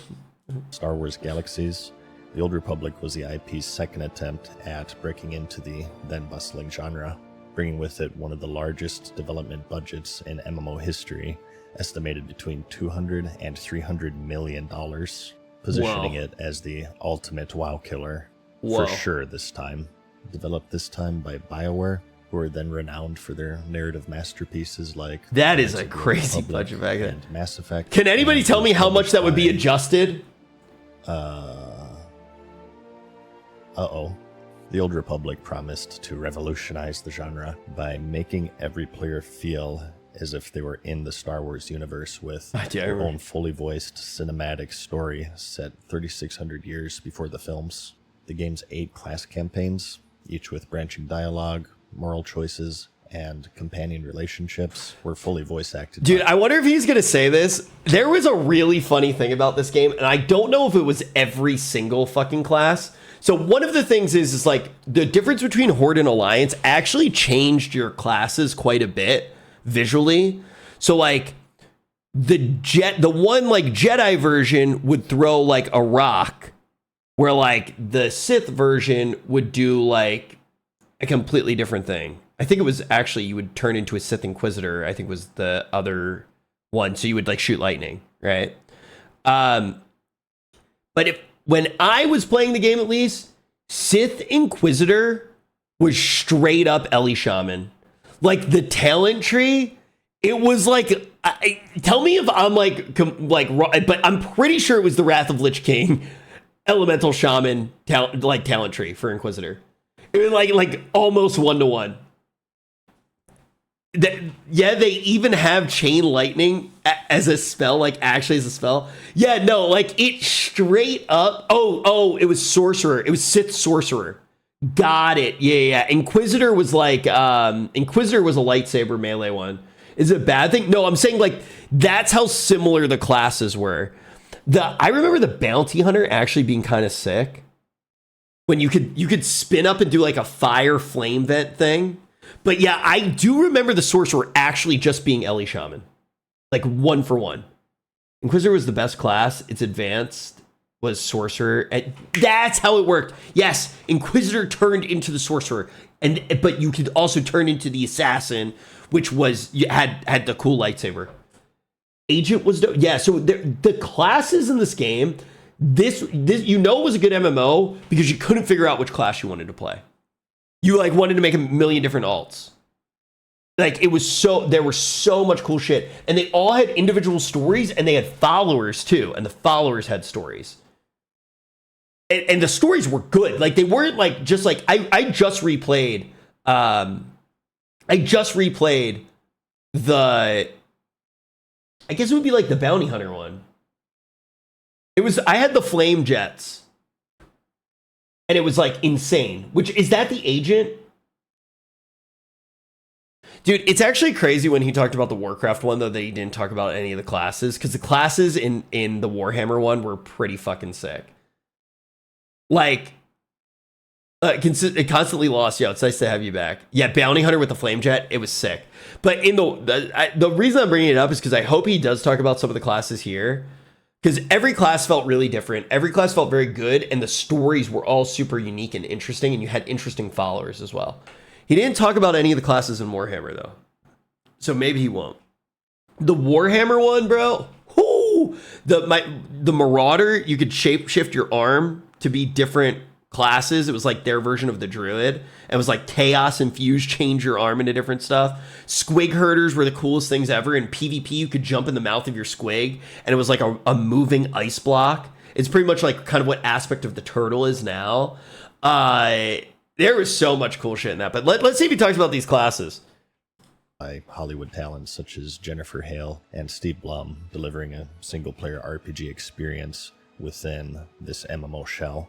Features like flashpoints, which were instant group content, space combat. I love the action-based flashpoints. PvP war zones added variety, while at the same time, the Old Republic era allowing creative freedom unbound by Hell yeah, film one canon. last go. Critics and fans praised the storytelling, with some calling it the best story-driven MMO ever made at that point, and it was all backed by John Williams-inspired orchestral scores.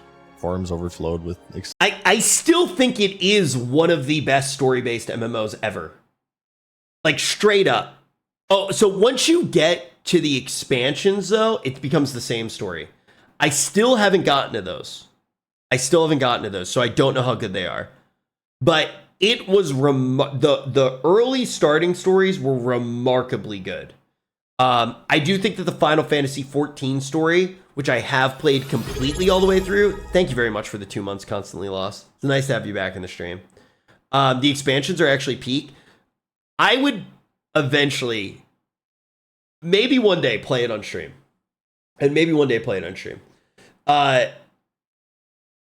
I think Final Fantasy XIV, from A Realm Reborn to Endwalker, is one of the best complete stories ever told in a video game and an MMORPG.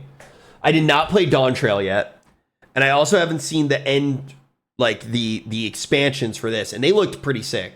The expansion cinematics for the Star Wars game are pretty fucking cool. So I would love to see it, but this is the second best MMO story.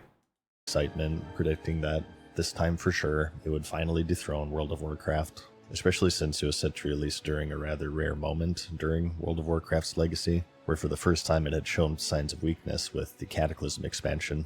So unlike Warhammer or Age of Conan, it had the correct timing to strike.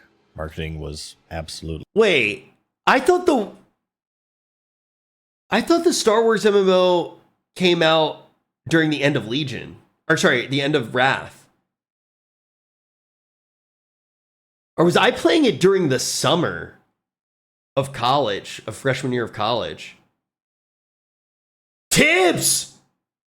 Came out in 2011. Yeah. So, okay, I was playing it because I remember being at my friend's house playing. Yo, Tips, did you hear what I'm doing tomorrow for stream, by the way? I actually got it together. TVU sent me the craziest backpack. Okay, TVU sent me the craziest backpack ever. Dylan Sprouse and I tomorrow are driving 8 hours into the fucking wilderness of Northern California, and we are catching our own turkey for Thanksgiving. If the tech works with us, it is going to be one of the craziest streams I've ever done. I actually think it's going to be fucking wild. Halal only, please. I have no... Dude, I literally said the same thing. I was like, I don't think this is kosher. And he was like, we're going to catch the turkey the Alabama way. We're going to sleep under the tree. We're going to find it with night vision. We're going to sleep under the tree. It's going to fall right into our laps. Dude, it's going to be fucking cool. But yeah, no, this game, I really did like this game. I played this and WoW at the same time. But I remember... careful, we have a lot of rain here this week. Oh, yeah. Well, that's why I was going to do that stream today. Like, we were going to start, and we didn't do it because of the rain. But I think we're going to be okay tomorrow. You're going to be cold and disappointed. I'm 99% sure that we are not going to catch a turkey. I've said this a few times. Last year, I bailed. Dylan went with our buddy Tanner, who was like... God, I hope none of my friends are watching the stream right now. I love Tanner from the bottom of my heart. He's literally the best dude ever. Total fucking himbo. He's just like the hottest dude ever, but the dumbest shit always happens to him. So it was Dylan and Tanner. And you heard Dylan say it earlier, guys. Tanner, within 10 minutes of being out there, got fucking poison ivy on his dick. And apparently the entire time that they were out there, fucking every single time that a turkey was close, he would just be like fucking like moving around because he just had fucking poison ivy on his dick. I am now terrified. Dylan was like, I'll show you where all the poison ivy is. I was like, what do you mean you're gonna show me where all the poison ivy is? And then I tried to like do like an old saying, like a wilderness saying, to show him that I knew my shit. And I literally said to him, I was like, isn't it like leaves of 3, let it be, if it's yellow, let it mellow? And he goes, what? And I go, yeah, leaves of 3, let it be, if it's yellow, let it mellow. He was like, why are you saying if it's yellow, let it mellow? And I was like, isn't that how it goes? And he was like, dude, if it's yellow, let it mellow. If it's brown, flush it down. And I was like, oh, fuck. I was like, I'm so stupid, bro. I thought that it was leaves of 3, let it be. If it's yellow, let it mellow. I thought I, like, knew the wilderness, man. Leaves of 4, let it grow? That doesn't rhyme. There's got to be, if it's leaves of 3, let it be, there needs to be a next line. I'm Googling it. Leaves of 3, let it be. Leaves of 4. Wait. This rhyme, leaves of 3, let it be, identifies poison ivy. Which, while a fictional humorous line, leaves of 4, eat some more, which comes from the character Homer Simpson, the full traditional rhyme is leaves of 3, let it be, leaves of 5, stay alive, referring to 3 leaflets of poison ivy versus 5 leaflets of the Virginia creeper. Sounds like a kick streamer. The Homer Simpson 4th one is humorous. Okay, all right, cool. The Virginia creeper, man.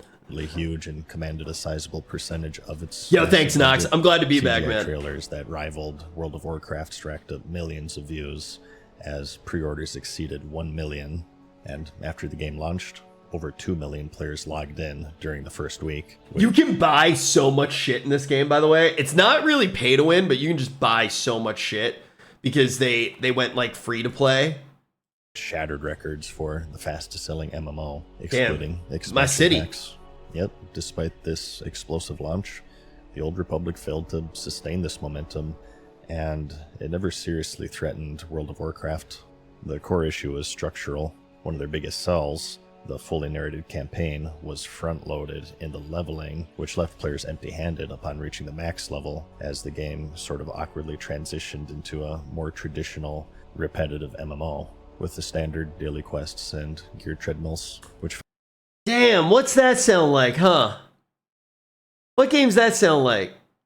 Felt jarring and hollow without the narrative glue that made the leveling shine.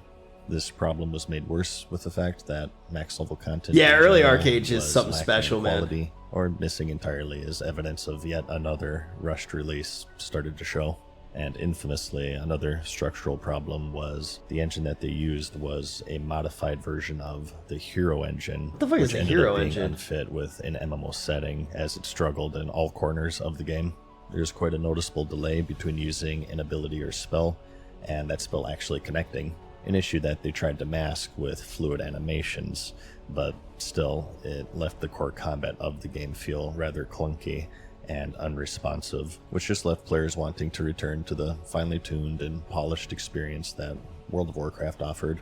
Many lamented that the world failed to capture the vastness that the Star Wars universe was capable of, as most of the areas in the game were instanced, which in comparison to World of Warcraft lacked seamless... The way that the maps were set up was super awkward. That is true. When I was playing it again this last time, there was also something about this map that just annoyed the fuck out of me. You gotta give it to early WoW, and it's funny. I mean, current WoW still, the best maps to ever exist in a game. And it's so funny that this ultimate hardcore shit, I literally don't get to use the best part of the game, which is maps. WoW has such good maps. Explorable continents without the interruption of a loading screen. For many, it just didn't really feel like a world, let alone a universe. So they unfortunately didn't achieve their goal of giving the players this feeling that they were actually living in the Star Wars universe, which, ironically enough, was something that its failed predecessor, Star Wars Galaxies, did quite well. It felt Star Wars Galaxies? Did anybody play Star Wars Galaxies? I highly doubt anybody who's watching this stream right now actually played Star Wars Galaxies. Even though I did just check my stats the other night, and 25% of my audience is over the age of 34. So there is actually a chance. Because Star Wars Galaxies, I mean, I have one memory where I was just basically being like, I was super young and I was just making money dancing as a cantina dancer. How many played it when it came out? How many people actually played it when it came out, not on a private server?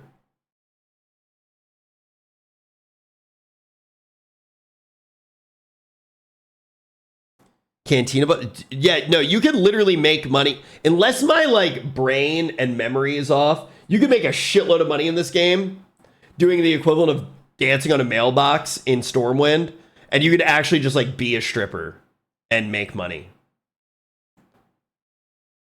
Yeah. Man, we should get me on this game. She'd love this shit. Quite restrictive in a lot of ways. Even the highly anticipated space combat, where people imagined this wing commander-like experience of soaring around the planets in these intense classic Star Wars dogfights. Damn, that looks sick now. When they found out that it was entirely on rails. Instance Battlegrounds, in order to keep the queue times low, initially pitted maximum level characters against low levels, and scaling the latter's stats up to accommodate for the discrepancy. However, this did little to help. Hutball was good. Players still lacked their full toolkit. It is comparable, for instance, in World of Warcraft having this level 60 rogue versus a scaled up level 10 rogue. You can give them even health and damage, but if the level 10 only has Sinister Strike and Gouge, it's not really going to be a fair fight. So because of this, the victor 9 times out of 10 was simply the side that had more true max level characters. This was later rectified partially, as the maximum levels were wisely given their own queues, but it was a substantial amount of time after its critical launch period, so many got fed up and left before ever seeing it fixed. And outside of the battlegrounds, its heavily advertised open world zone, Ilum, was also mostly unplayable due to its large scope, which caused I don't remember that. issues, as well as design flaws, as it was initially more beneficial to win trade rather than actually... Hutball was shit. Okay. It was fun for like a little bit. Okay. Participating. By mid-2012, millions of voices cried out in terror and were suddenly It was silenced good. when I had subscriptions fun with plummeted it. from 1.7 million to under 500,000, eventually forcing the dreaded free-to-play shift with restrictive caps and predatory cash shops that alienated players.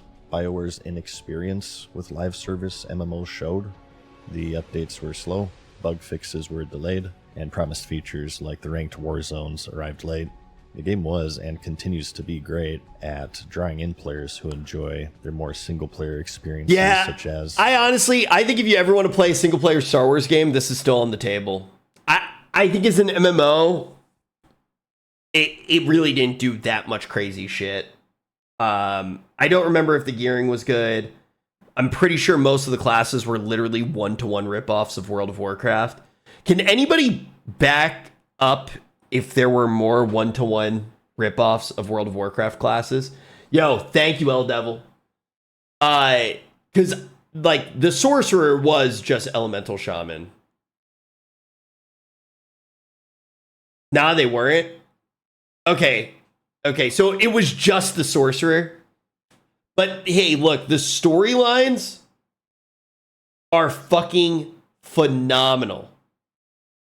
The storylines are literally fucking phenomenal. They are so fucking good. The voice acting's great. The game itself is great. I do think if you've never played it as a single player game, you should. The legendary Knights of the Old Republic, but once that ended and transitioned into a normal MMO, its flaws started to become very clear, proving that even the Star Wars IP and BioWare's storytelling magic couldn't overcome the genre's demand for this endless, evolving, and well-designed systems and content. Today, its identity remains to be this story-driven title, and it certainly serves those players well, and they overall seem to be pretty happy with it, but its 2011 promise as World of Warcraft's destroyer remains to be one of the industry's most expensive, unfulfilled prophecies. Moreover, although the term WoW killer was... and You're fine that they copied most of the Blizzard classes because Blizzard does it all the time. Oh, I'm not upset about it. I was just curious because I only remember the sorcerer. The other thing, too, is that with copying those classes, one of the coolest things about it is if they did actually copy the classes, those classes are no longer in the game. because they just continued to take classes in whatever direction, which isn't a bad thing. You know, it happens. But it would be kind of nice to go on and play some of those classes again. Like, one of my favorite, people are going to laugh right now, but one of my favorite class design moments in World of Warcraft is from Warlords of Draenor. Does anybody know the peak Warlords of Draenor class in Highmaul? It was so good. It was so good. Warlords of Draenor was so good. Warlords of Draenor actually had so much good shit. Hunter was busted damage-wise. I don't remember it being particularly good as far as design. I don't remember the design of it very well. Gladiator War, dude, oh my god. Everything was sick in Highmaul. Everything, bro. Everything. Dude. Demonology Warlock was fantastic in Warlords of Draenor. Glad Stance was insane. Demolock was insane. I played mostly Demolock and Glad. Those were like my two big ones. I actually don't think I played Enhanced Shaman and Unholy DK. I say this all of the time. Warlords of Draenor should have been one of the best expansions for World of Warcraft. It should have been. If they remade Warlords of Draenor, if I could go back in time and do the story of Warlords of Draenor in real life for Warlords of Draenor, it's like it should have been the best fucking expansion in WoW history. It was a return to WoW being WoW again. It was literally a return of badass World of Warcraft, big shoulder pads, orcs and humans, badass fucking shit. No more of this soy ass fucking shit. It's the best cinematic, literally one of the best cinematics fucking ever, man. A return to all of these characters, and also you got to keep in mind, going back in time then wasn't as played out as it is now. We didn't have like the multiverse like bullshit of like dumbass Marvel just like overtaking everything yet. That like didn't exist. WoD's biggest problems, that DDoS attack fucked WoD. They over-marketed the shit out of the game, so we had to deal with a bunch of people. They got a bunch of people playing WoW that were never going to like WoW. God, fishing was so good in Warlords of Draenor.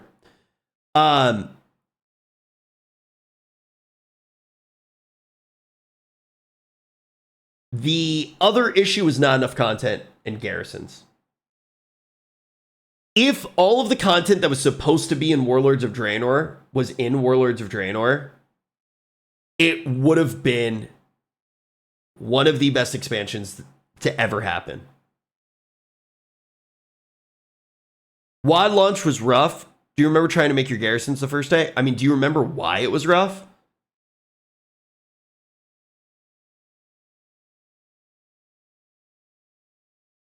Do you know why?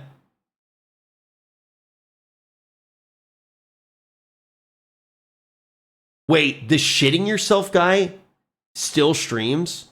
I'm so sorry. That actually distracted me. Oh my god, we have to tell Dylan tomorrow. Remind me to tell Dylan tomorrow. Stop! There is shit coming out of your ass. Man, not now. Get out of here, man. No. You are shitting yourself. No, yeah. I can smell you. Yeah, we gotta tell Dylan. That's his favorite streamer, bro. That's his favorite streamer. But straight up, the Warlords of Draenor launch, part of it was not their fault. They literally had the government involved with that DDoS attack.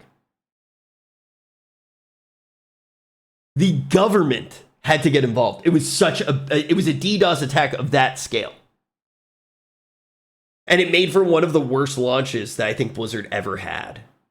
It was really rough. I remember at the time being in the dorm room, being like, oh my God, is NYU internet just shit? Dude, Digital, remind me tomorrow, because I want to show Dylan. Like, WoD had the potential to be one of the best WoW expansions ever. There were like, what? 2 raids that got deleted that were supposed to be in there? I think it was 2 deleted raids. There were a few like deleted systems. I thought it was 2 raids, Xander, not 3. Regardless, WoD, everybody just shits on WoD. And this is a big thing that I used to say on Allcraft all the time.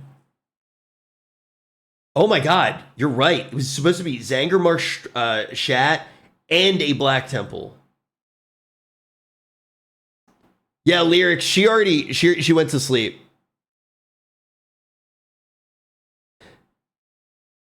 It's straight up, man. It straight up could have been one of the best WoW expansions. And one of the things I would always say on Allcraft was like, look, you don't want to just shit on things. You need to say what also could be good. Because if you just shit on WoD, you're kind of shitting on the good stuff too. And then the devs, if they do listen, they won't put it in the game again. And I actually agreed with so many of the things that they got shit on for too.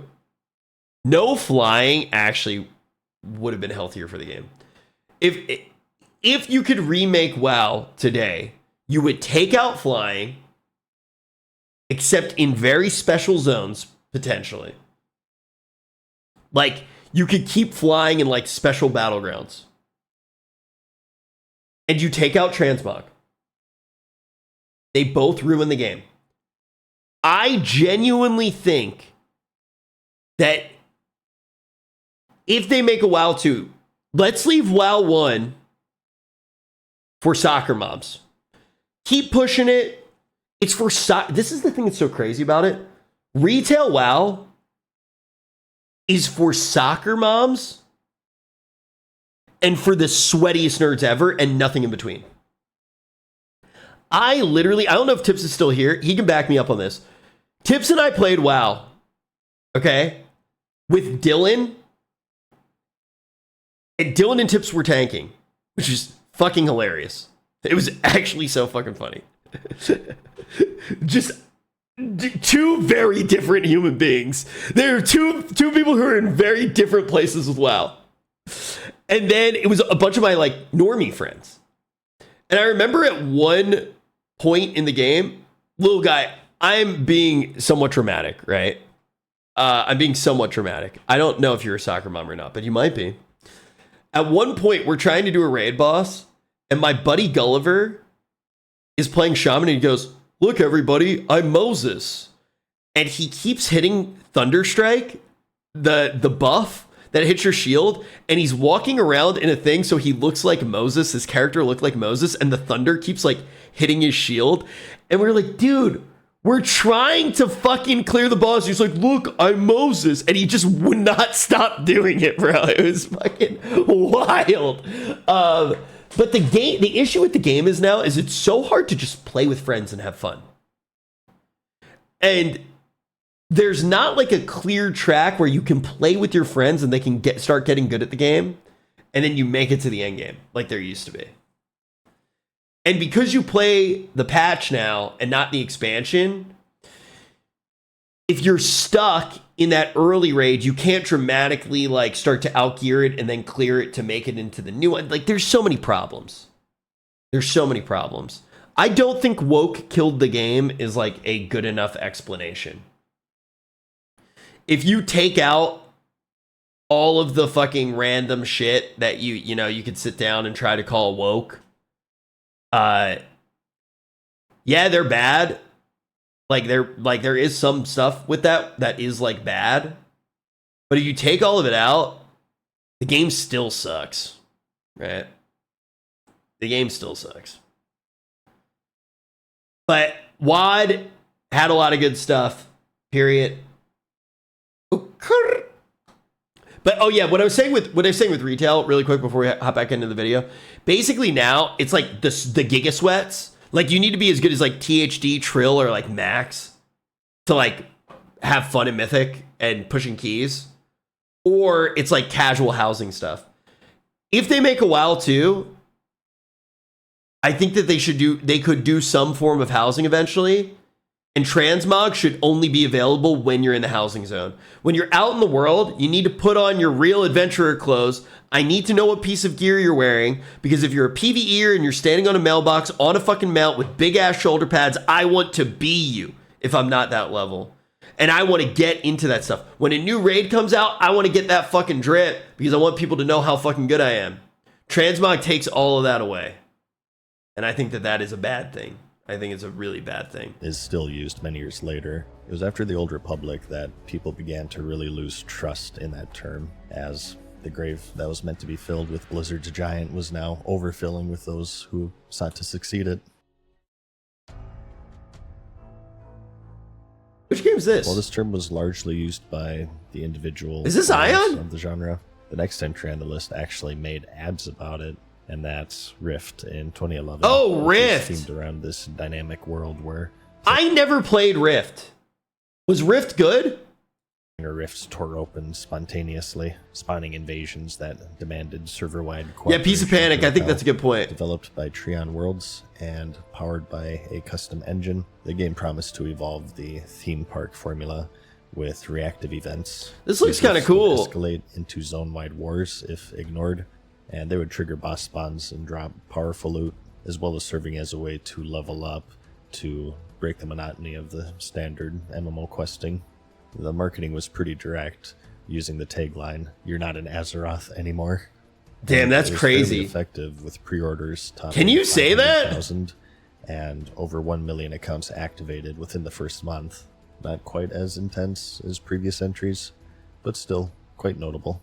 Beta weekend saw queues of 10,000 plus as players marveled at their crown jewel, which was their class system consisting of 4 callings: the warrior, cleric, mage, and rogue, with 8 souls each, which were sort of like subclasses. You could mix and match 3 of them, which allowed for hybrids, such as the fan favorite Chloromancer healer, who damaged enemies to restore allies. You could unlock more of these souls by questing, which gave players a lot of room to experiment.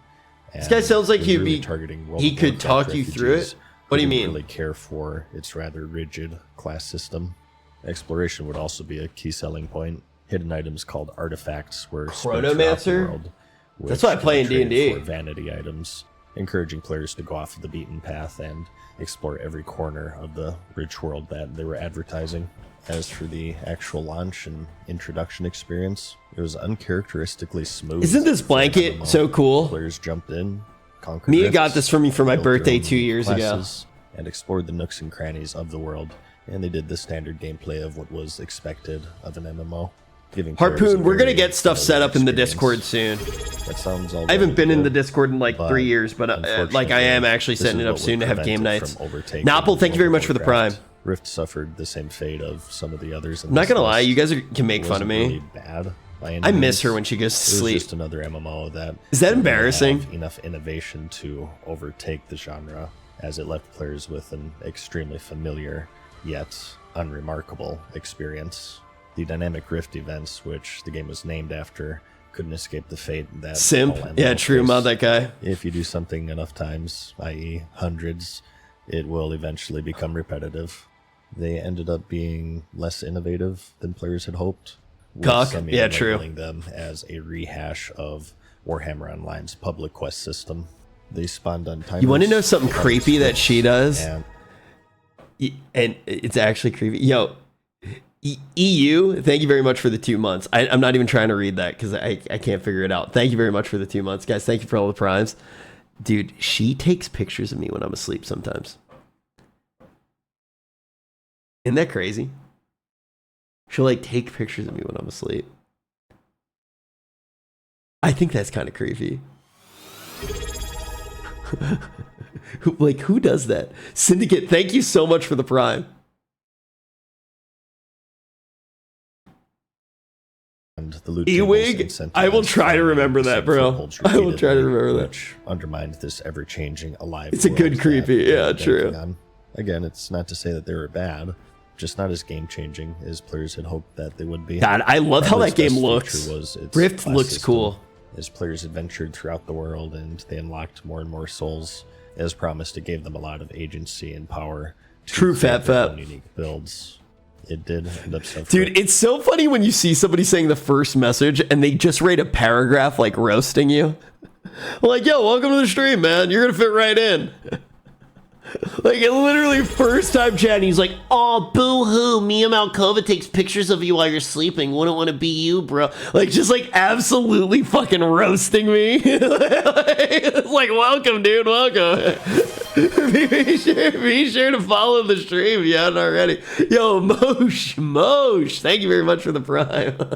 Like, yeah, this motherfucker. I mean, yeah, he's not wrong. I just like mod that guy, dude. Mod that motherfucker. Bring that age-old problem that every MMO faces. Choice can oftentimes be an illusion, as there's always a best. There's always some sort of meta that gets established, so while it may have had the capability to have all of these different combinations, oftentimes, especially with social media being what it was at this point, most people just fell into a few different builds. But that doesn't take away from the fact that it was a very unique system that served nearly every single playstyle that the genre had to offer, and it was rare for people to not vibe with at least something. Unfortunately for them, though, it simply ended up not being enough, and despite its rare, smooth launch, it was just too familiar and he's followed for 8 years. Server population No shot. Fragmented across 30+ realms, which led to its own host of issues such as mergers. Following since November 8th, 2017. He's subscribed to. Been following since 2017. And that was the first message he said. And now this is the first time that he's spoken. He's spoken 3 times. He said, LOL. I think I've been following a long time though. I just lurk all the time. Ha ha ha. I just lurk, man. Dude, that is so funny though. That since 2017, you never said anything. And now you're just like, yeah, fuck it, man. Time to make fun of this bald motherfucker.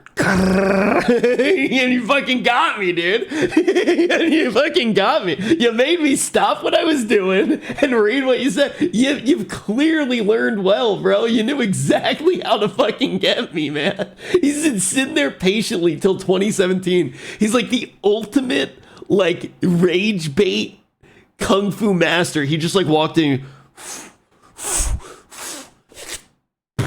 He hit me with the Dimmock, bro. He got me perfectly, bro. Boo-hoo, streamer. Perish.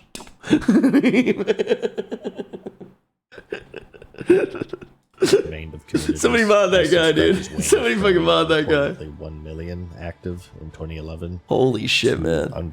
Yeah, I just really quickly do want to say, while I'm distracted, thank you guys for 2,650 subs in just a few streams back.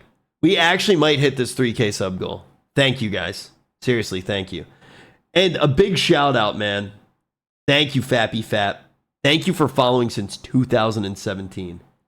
That is fucking incredible. Thank you. Dude, Carl. Thanks, Carl. Dude, that's 20 gifted subs, man. Thank you, Carl. Thank you for another 5 gifted. I fucking appreciate it. I'm sure Dan Clancy just got an alarm clock that went off in his bed because he just heard that we took this hype train to level 2. Dan Clancy's like, oh, gotta wake up. Shit's going down. Thank you, Carl. Thank you, Xander. Thank you very much. Thank you. Seriously, thank you, guys. What happens at 3K? At 3K, I'm officially going full time. I don't think I want to guarantee that I'm going to do 7 days a week, every single week. And the reason for that is I think in the past, I made a lot of sub goals that I didn't make good on because of stuff that I didn't predict happening. And I had a lot of like responsibilities with OTK and stuff like that, right? But full time, dude. Dead, thank you. Thank you for the 5 gifted subs. This is actually fucking crazy. Thank you. Seriously, thank you, man. Thank you. Yo, Big Chip, how you doing? It's nice to see you. It's nice to see you. So when I say full time, what I mean by full time is I'm going to try to stream 7 days a week.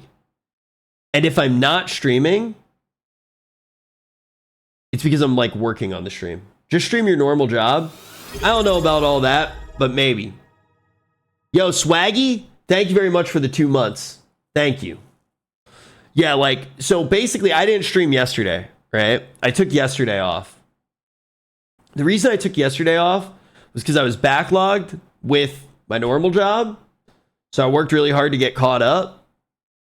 And then from there, I had to set up all the tech for the turkey hunting stream tomorrow. So I still spent, you know, probably 8 hours yesterday working on the stream. So when I say that I'm going full time, that means that every day I'm going to give it my all to, even if I'm not streaming, to work on the stream and make it better than ever before. What's your new job? I'm probably going to do like an in-depth of what it is sometime soon. But I started a tech company with a few other guys that I knew from Twitch and Mahoyo and Microsoft and a bunch of companies I've worked with over the years. Don't burn out. That's the other reason that I'm saying, like, it might not be 7 days a week every single week, right? I think that I very rarely let myself take breaks because I also had to like work on OTK stuff and things like that in the past. And there is another project that I'm working on right now that I'm going to tell you guys about. But I think we might push back the announcement a little bit of it. Might be the second week of December that I announced that. But yeah. Seriously, guys, thank you. Thank you guys so much. Under 100,000 by 2014. Like many others, today it does still linger on. It was sold to another company called Gamma Go, where it has subsequently stagnated. Now a free-to-play relic, remembered mainly for briefly making the online world standard to the MMO feel alive again. That is, before the rifts were closed and Azeroth called players back home, contrary to its advertising tagline. Fluff, I'm gonna say something really quickly here. So Fluff said something. Why not just stream around when you want, bro? Streaming 7 days a week with no set days off sounds exhausting. When I took the 3-year break, people still messaged me every fucking day. Not like guilting me to come back to streaming, but people messaged me every day about missing the community, missing the people that they like used to talk to in the streams, or thanking me for like different holidays and like streams that we had done in the past or like old memories. And the thing is like I want to build that as much as possible. And one day I might not be able to do this the same way, right? Am I going to be able to stream 7 days a week when I have 2 6-year-old kids? Like, or maybe 1 6-year-old and 1 7-year-old? Probably not, right? And, you know, dude, Carl, thank you for another one, Carl. Thank you for 21. 6 7. Dude, I finally figured out the 6 7 thing, and I listened to the song for the first time. Dude, it is the best fucking song ever made, dude. I literally was just sitting there like, I'm fucking losing my shit, bro. That shit's good as fuck. But basically, it's hilarious that he has the basic alert for subs. Dude, I'm working on it, all right? You gotta give me a little bit of time. You gotta give me a little bit of time, man.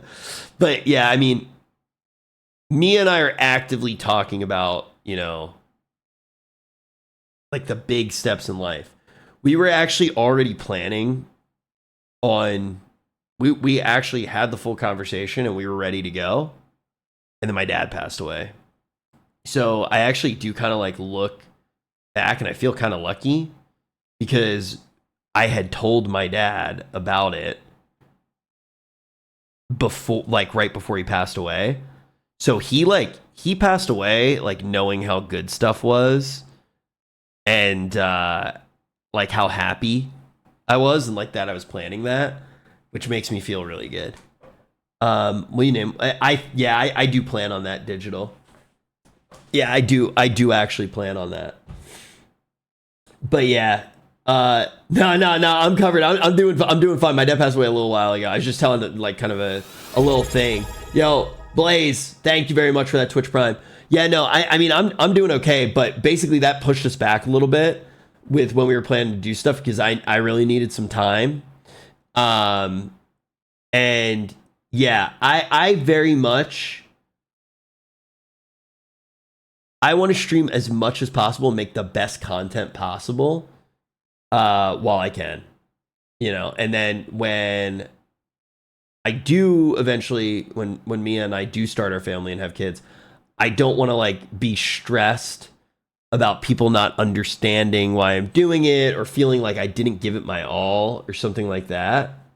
So I want to know that I did my best job ever being a streamer this time around. Because there are so many things that I think about where I'm like, man, I could have streamed and done so many things that I didn't do because I was working on, you know, OTK, which was awesome. I would do OTK a million fucking times over. I looked back on all that content as like the best thing ever. But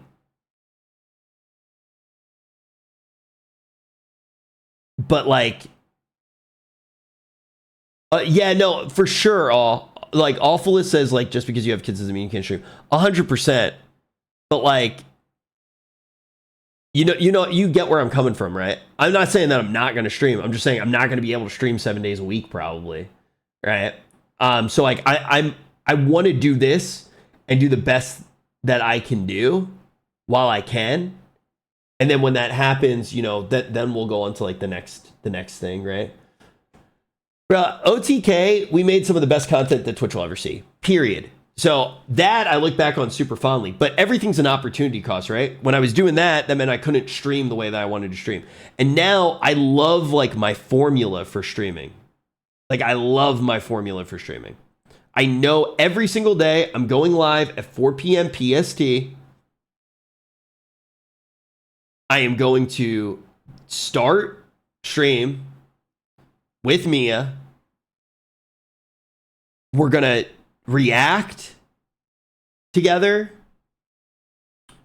We're going to do like stuff around the house, game, like a whole bunch of different stuff. And then sometimes we're going to play different games together. Then from there, when she goes to bed, I'm going to play games all night long. That's the plan.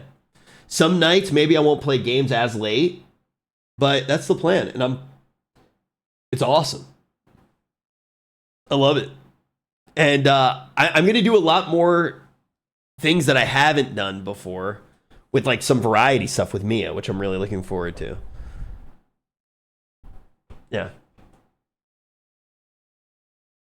I ate so much ice cream, my heart is racing. Wrong chat. Okay, Tiny. You made me worry. Now is the time. Claim your destiny. I haven't looked at it. Your legend. Yeah, I haven't looked at it. Next entry on our list is quite unique because it isn't dead or reduced to this very niche audience. I keep getting a question and that I'm not answering for a very specific reason. You guys keep saying it in chat over and over again. I feel like it's like the worst kept secret ever now. That yeah, I see your question.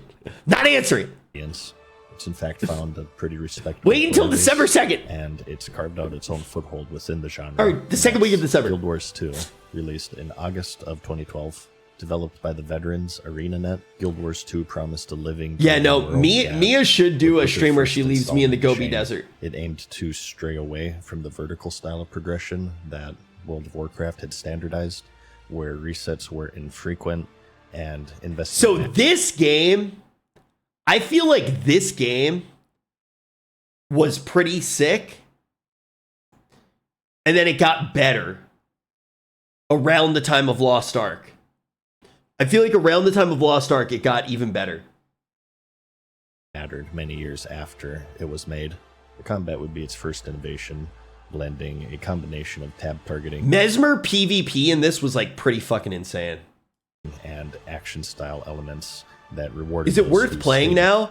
Well, WoW literally stole dragon riding from this game. Like, they basically have a shitload of mounts that do a bunch of different things. I'm actually so annoyed with dragon riding in WoW. I don't like it in WoW. I think it's okay, but I'm so tired of dragon riding. I just want to fly like I used to fly, I'm not gonna lie. It annoys the shit out of me, man. But you can't turn it off, because if you do, you'd just be moving so much slower. But I fucking hate it, bro. They need to just get rid of... I know that you can, but it's like such like a self-nerf that I can't do it. The dragon flying in Raid is terrible. The Dementious flying is like, it's whatever. It doesn't really bother me that much. I don't think it's great. I don't think it's like horrible. But look, you could fly in Firelands, and that was cool. Have you tried Where the Winds Meet? I've played it a little bit off stream, but not too much. Yeah, not too much. Mobile and dodged enemy attacks. Yeah. In this game, they have different mount types with different skills. So you have like a blink mount, you have the dung beetle mount, which goes like really fucking fast, and people race them.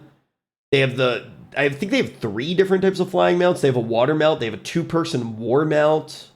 They have a bunch of really... Like, this game has a shitload of fucking mounts, man. Try it out. I tried it out very briefly for a sponsored stream during Lost Ark. Thoughts on Ion 2? While at the same time. Thank you, Groovy Peon. Thank you very much, man. Thank you. Boldly, they had aimed to break the Holy Trinity tank healer DPS combo that was now standard in the Oh my genre, god, offering classes with that just brought me back to the character creation where you had to like pick like different things about like which god you like tribute like it was you would tribute to, and which moon you were built. I forgot about that. high customizability and loadouts, as players could mix and match abilities and create their own hybrid builds. And reminiscent in some ways of Warhammer Online, their world versus world system was also a big draw, pairing your server against 2 others in a giant large-scale battle for territory control. Groups and guilds would band together to capture keeps and castles in these massive sieges, or find small skirmishes in the fields between them. Both this game mode and its normal PvP would also scale players' levels up to be even with one another, which made it very accessible and easy to get into, and make you feel like you're always contributing, as well as keeping the battles relatively even. Another main feature, and players from Rift and Warhammer Online would recognize this, was the event system, where, similar to those games, what are called events would pop up in the world for players to complete. Although it wasn't the most innovative feature at the time, it did add some dynamic replayability and also spiced up the often grindy nature of the leveling in MMOs, as well as adding a bit of social play at the same time. This YouTuber's name is MadSeason. I'll link the video at the massive end. He's fucking cooperative awesome. PvP mode. It aimed to make the game feel very cooperative and reward team play. Leveling was also unique in the sense that every action provided experience.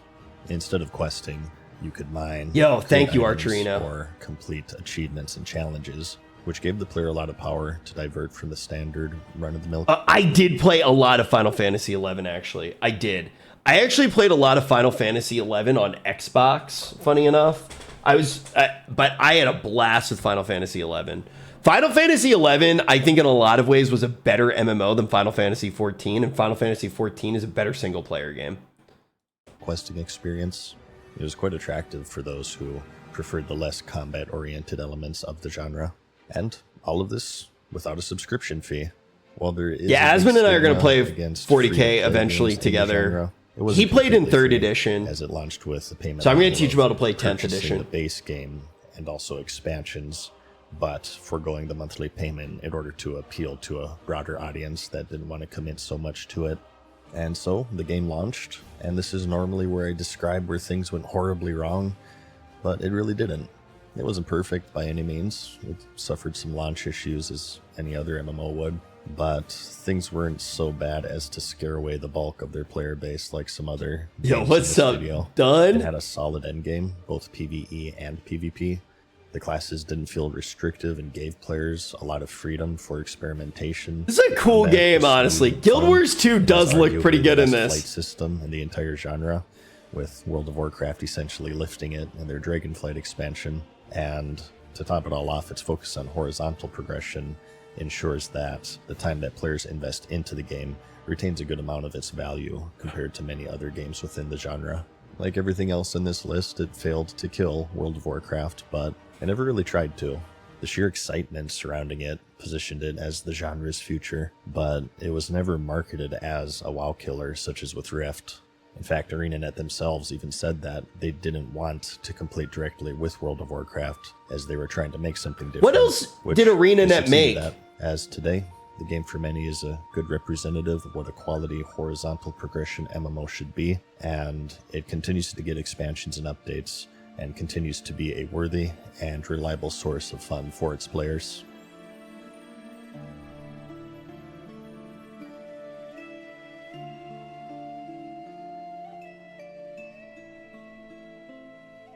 There exist many IPs of... They only made Guild Wars? ArenaNet didn't make anything besides Guild Wars?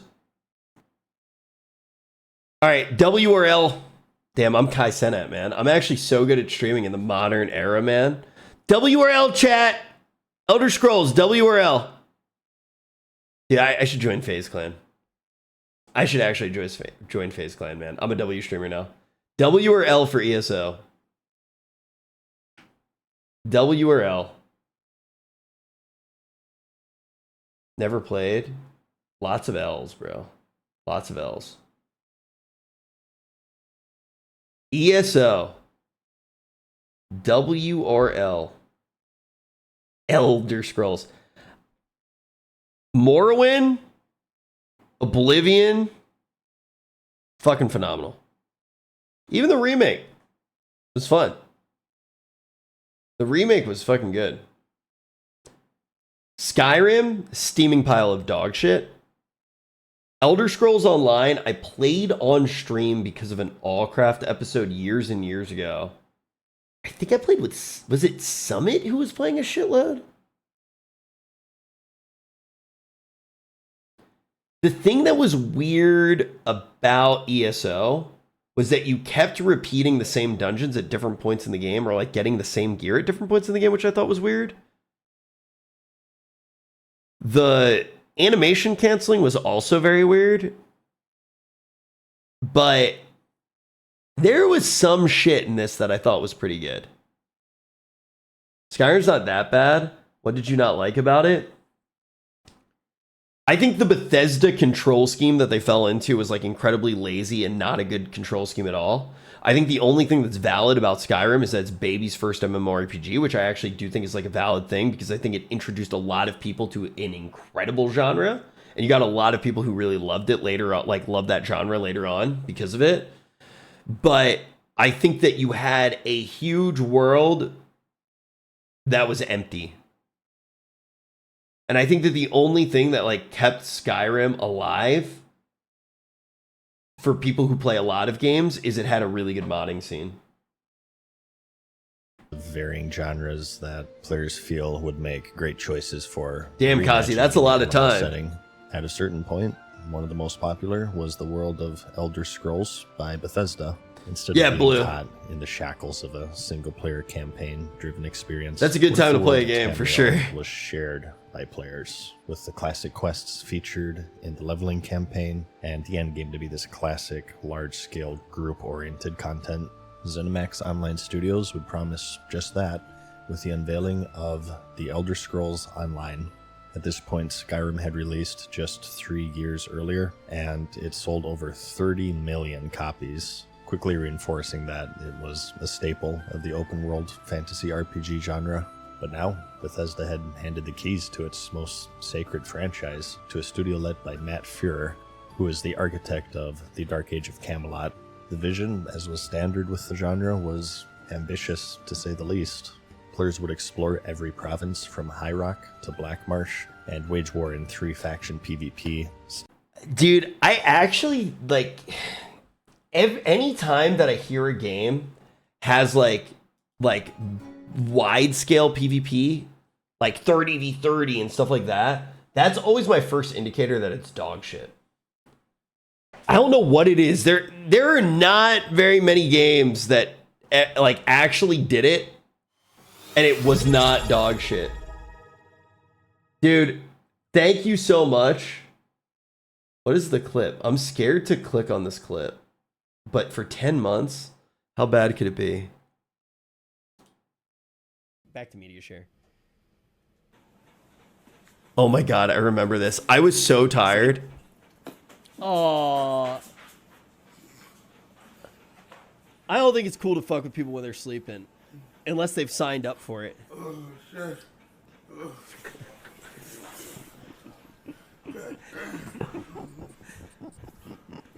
I was like deliriously tired. It's not funny. Dude, Korkiri, thank you for being here.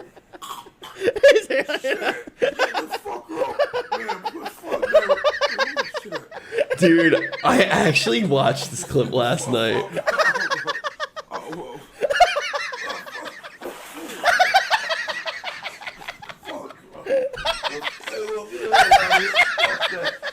gonna beat that. I get the fuck out of me, look. Dude, those streams were so fun.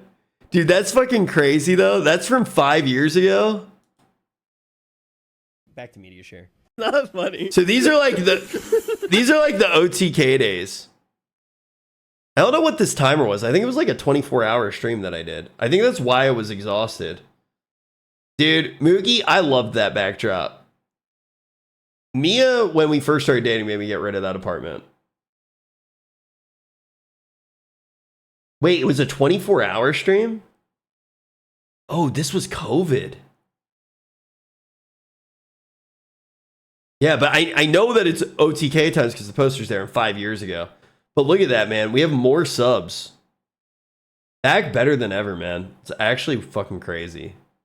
Like, literally wild. Back when you had hair? What are you fucking talking about? I have so much more hair now. What are you talking about, bro? I've artificially enriched my hairline. Steal from merchants, murder innocents, join the Dark Brotherhood or the Mages Guild. Pretty much everything that made the Elder Scrolls this legendary sandbox, but now amplified by the presence of other players. Cinematic trailers amassed millions of views, pre-orders began to fly off of the shelves, and as usual, fans anointed ESO as the new heir before it even launched. By launch day itself, which was April 4th, 2014, they had 1.3 million pre-orders secured. At that point, quite a serious challenge to Blizzard's upcoming Warlords of Draenor expansion, because importantly, it would come at a time of great stagnation as the end of the Mists of Pandaria. No, I actually did get a hair transplant. Yeah, no, I got a hair transplant when around the time Honkai Star Rail came out. I got a hair transplant. It's actually the best fucking decision I've ever made. How long's your tongue?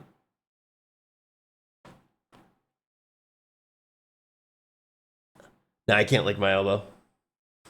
Had one of the longest content droughts in the game's history. People were bored. The identity and can't tell. Dude, I went to the same guy that did Elon Musk. Yeah. Not the guy, the guy who did the work for Elon Musk. Not the guy who ran his Path of Exile account. Just the guy who did his hair transplant. Mission in the Dota 2 universe. Like, if I ever got invited to be a host again for an event, I would totally do it. I would totally do an event again. But I don't know. I haven't hosted in a long time, so I don't even know why somebody would invite me. It's been a long fucking time. This was a big miss for many of its players, and the Elder Scrolls Online looked more like World of Warcraft than World of Warcraft did itself at this point, while subscriptions were tumbling, and the stage couldn't be set more perfectly for a new king of the MMO. But since it's in this video, something obviously went wrong, and while it wouldn't be fair to say that it's a bad game, it just wasn't all as... Dude, I'm rusty. I don't even know if I can still host. Like, I mean, to be honest, I was like, damn, I feel like... I was like... I kind of felt like when I came back, I was like, maybe I don't know how to stream anymore. I totally do. I can feel myself powering up each day. Like, I'm getting very powerful. But I haven't hosted in a long time. You never lose the razzle dazzle. Dude, Hosting? Why did it just sound like I moved something that should not have been moved? Did Mia bring a water bottle in here and did I just spill it everywhere? I think we're good. What is this? Oh, it's my WoW to-do list. We're good. Yeah, I don't know though. I don't know. It's been a long time.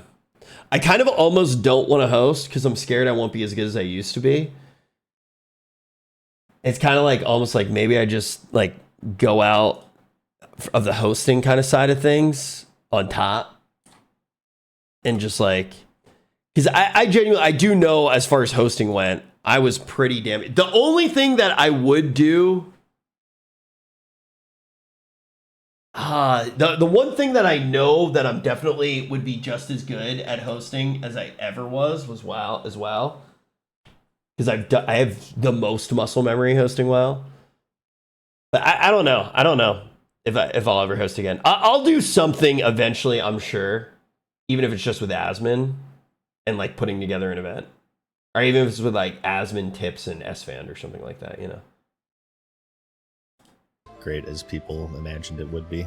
The most overpowering feedback that people will tell you is that while they wanted Elder Scrolls and they wanted an MMO, would you cast an instead of these XTI? two forces complementing each Probably other not. in this smooth and enjoyable experience, they actually ended up getting in each other's way. I don't think I would cast an It just turned XTI. out to be a poor Elder Scrolls experience and a rather mediocre MMO. Where quests The felt event's too important long. and had weight in the single player games, as is standard with most MMOs due to the sheer amount required to Okay, reach the max level. sorry. I do want to finish this video. If there was a TI in America, I would host it if I got invited. But if it was anywhere else, I wouldn't want to do it. I would love to do a like an America-based TI. It would be fucking crazy. But I highly doubt it'll ever happen. Not holding my breath, which is fine. In ESO, they felt diluted. I turned down mundane, TI-10. and unimportant, and lacking the level of polish and depth and narrative that the series had become iconic. I turned down for. TI-10 to stream in a And closet. importantly, due to its sandbox nature and its associated freedom, you really often created your own story and chose your own direction. However, since ESO is an MMO, a rather linear one at that, everyone is given this predetermined direction, and therefore it lacks one of the series' greatest strengths. The series defines itself True. on the lone hero overcoming these impossible situations, swaying kings. Okay, to slaying put in leaders. perspective, though, I really didn't have a choice financially there. In the amount of time that TI would have, like, been, I would have lost, like, money-wise, what I would have gotten paid for TI, I would have lost, because this was COVID, I would have lost so much money. Like, I did one sponsor call out during that stream for, so this is not including any of the subs, any of the ad revenue, or any of the other sponsored streams or anything like that. I did one shout out, like a CTA for hymns during the, it was 15 minutes total during my subathon. And it paid, just that one CTA paid 4 times what I would have gotten paid to do TI for essentially 3 weeks. It like, I couldn't do it. I just couldn't do it. There's just no shot. I literally had written an email back to the person who sent it, and I was like, I will do TI if I can just come out for a week and you'll bring out 2 of my friends. Yo, thank you very much for the 2 months. We are indeed dialed and indeed back. But yeah, basically I at the time asked if they would bring Emmy and Seer out, because I thought that would be like a cool duo to come out for that event. I said, and I'll stream for a few days, but I can only host for like the main event. And I was like, and I'll do it for free. And they got like kind of mad that I even asked for that. But it was one dude who got mad, and he doesn't work there anymore. He got like giga fired. Slaying dragons and making the player feel like they're this major, impactful figure within the world, and that just isn't possible in a multiplayer setting. Another large issue for many was its core, the combat. The combat in Skyrim, while not perfect, was smooth, punchy, responsive, and fun. Swinging a sword or warhammer felt like it had weight, and flinging spells felt satisfying and immersive. That is, if you don't count pausing the game in order to ingest 40 cheese wheels. This is a tasty burger. And in ESO, while not as polished, it does have some of the same I flashes. don't know why that made me laugh so hard. Wisely, they did avoid the tab targeting system, and they stuck with the more appropriate real-time kind of hybrid. But when people criticize the combat in ESO... Oh, sorry. We've been playing Ultra Hardcore WoW. Mia was playing Ultra Hardcore WoW first. That's why the title is currently Mia Malkova Ultra Hardcore. Yeah, it actually makes a lot of sense unless you Google it. Sometimes they just say that it felt flat and boring. And the reason for that isn't really due to the actual combat, but more by the fact that in 95% of the game's content, and for the entirety of the questing campaign, it just lacked any agency because everything was too easy. It had the Lost Ark syndrome. Another game, speaking strictly the leveling campaign here, was laughably boring because 95% of the encounters ended within 5 seconds of starting them. Dude, the leveling in Lost Ark was pretty bad, dude. Lost Ark was incredible, but the leveling, like the actual story of the leveling was so fucking bad. Like, I cannot remember. I remember when the random clown guy popped out of like nowhere and like random, oh dude. But the game itself is a masterpiece. Is actually a fantastic game. So easy that it didn't keep players engaged. If we're speaking strictly MMOs here, it's rather common for most of the challenge to be held at the end game, whereas questing serves as an introduction to prepare you for that end game. If every single enemy were challenging, it would be quite laborious to kill thousands upon thousands of them during your leveling campaign. But again, the whole idea of ESO was to draw in fans of Elder Scrolls, a community of people who were used to and expected a smooth, engaging, polished, and at least somewhat challenging combat experience. And while it certainly had potential, it just didn't really live up to it, and it made other systems feel worse, such as their class system, which banked on high customization and experimenting, which is great by itself. But at the end of the day, it doesn't really matter that much because you could essentially roll your face on the keyboard and achieve the same outcome. Again, discounting the endgame where there is some challenge to be found, experimenting was meaningless because any combination resulted in success, no matter how ridiculous it may have been. Level Didn't ESO, I'm like looking at a lot of these particle effects and shit going on the ground. Didn't ESO like have like a thing where like if you had somebody put down a firewall and then you shot an arrow through it, now your arrows were like fire arrows? Or that was ESO, right? No? Why do I remember that? What game had that? There was an MMO that had that. That's Guild Wars 2? Got it. That's right. Okay. That is Guild Wars 2. PoE does have it now. I think that's PoE 2, right? I don't think PoE 1 had that. PoE 2, like, you could do, like, the flame wall and then shoot through. Like, yeah. But no. Guild Wars 2 did have it.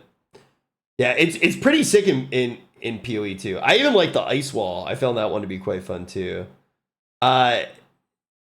This game, I remember the rotations. I'm not sure if it's still like this. They were super animation cancelly, and it kind of sucked.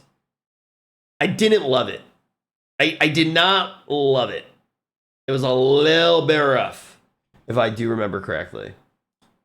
When the game first came out, it followed the World of Warcraft style of enemies in a zone having a certain level. So if you're level 10 and you try to go to a level 20 zone, you would get destroyed pretty quickly, which again was against the identity of what made Elder Scrolls great. One of its main draws is that it's this huge open world with many different things to do and different directions to go, and you're given a lot of power in the order in which to do them. And so the developers took on this feedback, and they changed it such that the enemies now scaled with the player's level, which gave more freedom. However, on the other hand, it made it feel less like an RPG. This was something that World of Warcraft struggled with in the Legion expansion when they did essentially the same thing. One of the core pillars of the RPG genre is feeling like you're progressing, encountering an enemy or a boss, struggling, Yo, what's up, getting Brent? a few levels, and then coming back and making it your bit. Yeah, satisfying. I really fucking don't like level scaling. That I do remember that in ESO. I really don't like it. But I understand why these games do it. Thanks, Haste. Yeah, I understand why these games do it, right? They're struggling to actually have enough players in the endgame content to do stuff. It's not you're never going to have that pure, really good MMO experience. So when you're doing that, you just aren't. Core pillar of nearly every RPG ever made. But if everything now scales with you, it's completely lost, and numbers become just that.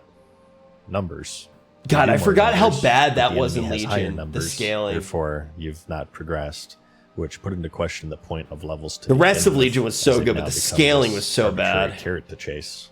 Another disappointing thing was that thief characters shipped without any meaningful thievery system. Sneaking around and pickpocketing is core to the franchise and extremely impactful in the single-player games, with players able to get 5-finger discounts on immediately useful or valuable endgame items, weapons, and armor. However, in an MMO setting, it had to be restricted because it would be way too powerful to loot items that actually had major value or impact, as it would break the core gameplay and economy. Just steal better, bro. Or grind crafting if you could simply steal something equivalent from Thanks, a weapon Ocean shop Blues. in the city. Thank you, man. They were limited to food, low-level items, or other inconsequential, mostly useless junk, along with a daily limit of the amount of stolen items that you could sell. Again, all because of the restrictions. Man, of you its guys making me multiplayer setting. smile. In trying to serve Stop being both so cute, fans chat. of the Elder Scrolls series and fans of the MMORPG genre, they ended up failing both, at least in its initial period. It wasn't terrible, but it wasn't great.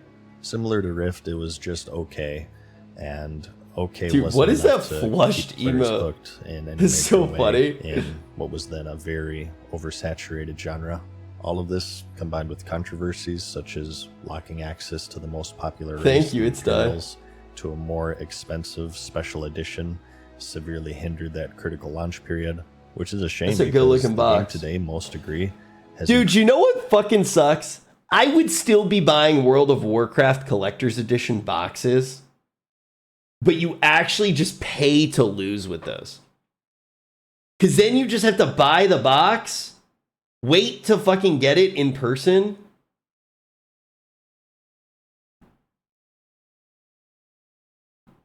And then you still need the digital copy later. It's so bad. Like, just get both.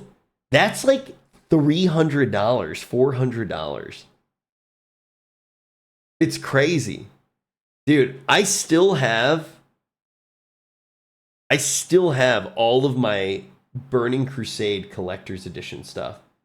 No shot, it's $300 for both? Yeah, the Collector's Edition for the digital Collector's Edition is $120. It's funny how some collector's editions don't even come with discs anymore. Dude, I think that you should just be able to buy the physical collector's edition with the digital collector's edition. Like, have it as an option. It gets shipped to you. Be so much better. And then you actually have the digital collector's edition as well. I wish I had every single WoW collector's edition, even the ones that suck.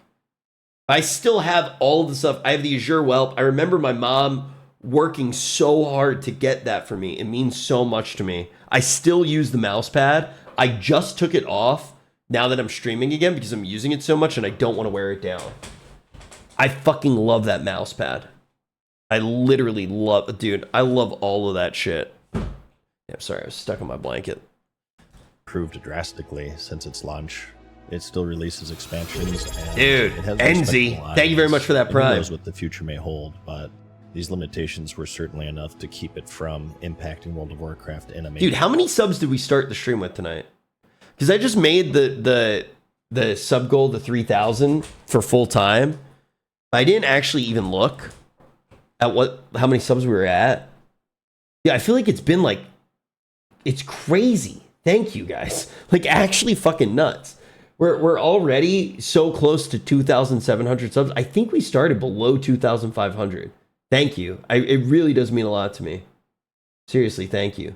Buy all the sealed ones on eBay. Shit, bro. Dude, you know what I actually want to sell really bad? You guys are going to laugh at me because I spent $3,000 on it because it was a sub goal. And I want to sell it so fucking bad because I would love to have $3,000. That fucking Final Fantasy 14 Collector's Edition guitar. If anybody wants to buy a Final Fantasy 14 Collector's Edition guitar, I will give you a good deal. Like seriously, if anybody fucking wants one, please DM me. I will sell it at a good fucking price. I think I might have spent close to $4,000 on it, bro. Crickets? No, just give it a second. Can Mia sign it? Yeah, but you have to give me the cash first because if she signs it and then tanks the fucking value. Dude, please somebody buy it, bro. Please. Leftover crack, what's up, baby? A good deal like the Tiffany lamps? Yo, fucking ban yourself. I can't believe that she said... Dude, she sold $10,000 worth of Tiffany lamps for like $100. Yeah, I take EBT, bro. I take EBT. They're rare. EBT is even rarer these days, bro. Why is it ugly? No, because it costs thousands of dollars, and I don't ever look at it. Major way, even during what many consider What's up, Billy boy? Most vulnerable periods. Dude, I forgot about the rich lol W, bro. That thing slams. The thing actually slams, bro. At this point, it had started to set in with people that World of Warcraft was here to stay. But wait a second. What about an MMO that was developed by none other than Blizzard? WildStar is the next entry on our list, a game whose development team consisted of former World of Warcraft developers under the name Carbine Studios. A big pitch for the game was that although several... Dude, why did I not play this game? Why did I not play this game? People talk about this game like it was so fucking good. Like, literally, people, like, really good WoW players, too. Like, I remember I'd be playing WoW with, like people in, like, Liquid and shit. And they'll talk about how good this game was. Developers were from Blizzard. They wanted to form its own identity based around the fact that it wasn't World of Warcraft, and it didn't want to fall into the same fatiguing clone market that had been oversaturating the genre for years at this point. They would try to achieve this in many ways, even going as far as to creating its own engine to cater to their needs. Set on the planet Nexus, it pitched a very colorful aesthetic with a brutal endgame, which was based around their telegraphed combat system. Like some of the others in this list, they decided to forgo the tab targeting system and went for more of this real-time reactionary-based combat, where projectiles and swings must be physically dodged or aimed in order to land, chat on which accident. provided much more agency and generally requiring far more coordination. Of course, with such a system, the movement had to be quite fluid, and players would be given a variety of tools to make both the combat and exploration feel fun and fair, such as dodge rolls and double jumps. Yeah, I'll eventually get back to 14. I just don't have any plans to right now. And grinding, with raids that required pixel-perfect coordination and attunement trials that were locked behind lengthy grinding, trying to appeal to a very hardcore audience. As grindy as it was, they aimed to mix things up by using a unique leveling system called Paths, where upon character creation, players could choose any of the 4 choices of Explorer, Soldier, Settler, and Scientist, and these would give different experiences during the leveling based around whatever they picked. PvP I didn't was a play big Neverwinter. focus, No, I did not. Particularly their war plot system, which were very large-scale 40 versus 40 sieges. Dude, I hate these graphics. I actually hate these graphics so much for WildStar. Like, these graphics are rough, dude. I don't like them. That took place on battlefields crafted What by year was players this? themselves, aiming to ensure that each was a unique experience. And player housing was an exciting feature for many, where It's not even like, it just looks like Disney's Dreamlight Valley, But then on top of that, it's like, even the idea besides the stylized thing, it's like, it looks like a kid wearing like the pasta strainer on his fucking head. Like, it just looks kind of fucking stupid. Players could buy these different plots of land and customize their own home to the finest detail, whether that be the house itself, its decor, or even the yard. Why do people want to customize a fucking house so much in a video game? Like, who actually hangs out in their house in a video game? Like, I feel like this is not even a thing. Looks like the Pirates of the Caribbean MMO. That shit fucking slapped. That shit actually slapped. Bro, play Toontown. Toontown's peak. Toontown is so fucking good. Yeah, this art is dog shit. Outside, as well as including actual gameplay features such as crafting, Toontown actually goes gathering, stupidly and hard, even bro. dungeons to run. And particularly because the development team consisted of former vanilla World of Warcraft developers, many had aspirations that they would be able to bottle lightning twice and finally be the one to dethrone their own creation. But its identity was far different, to say the least. World of Warcraft at this point had firmly entrenched in what was initially marketed as the MMO for the casual player, introducing many layers of accessibility at every corner. And while this served its casual audience, a portion of their hardcore players argued that it was done at the expense of the game's overall quality.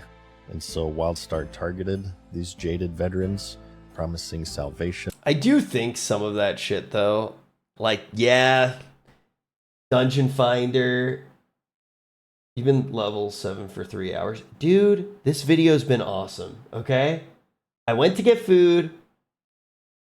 All right, I ordered food, we put on the video, and it happened to be a really good video and a long one, okay? Okay? But I'll hit 60 tonight, don't worry. What was I saying, bro? Now you made me lose my, made me lose my page, bro. You made me lose my page. Wait, what time are you going to go turkey hunting? Like 6 hours from now? We're going to roll out. I'm probably going to sleep early in the car. I'm probably going to go live. I don't think I'm going to go live in the morning. I'm going to be kind of transparent right now. So one of the other reasons that we didn't, I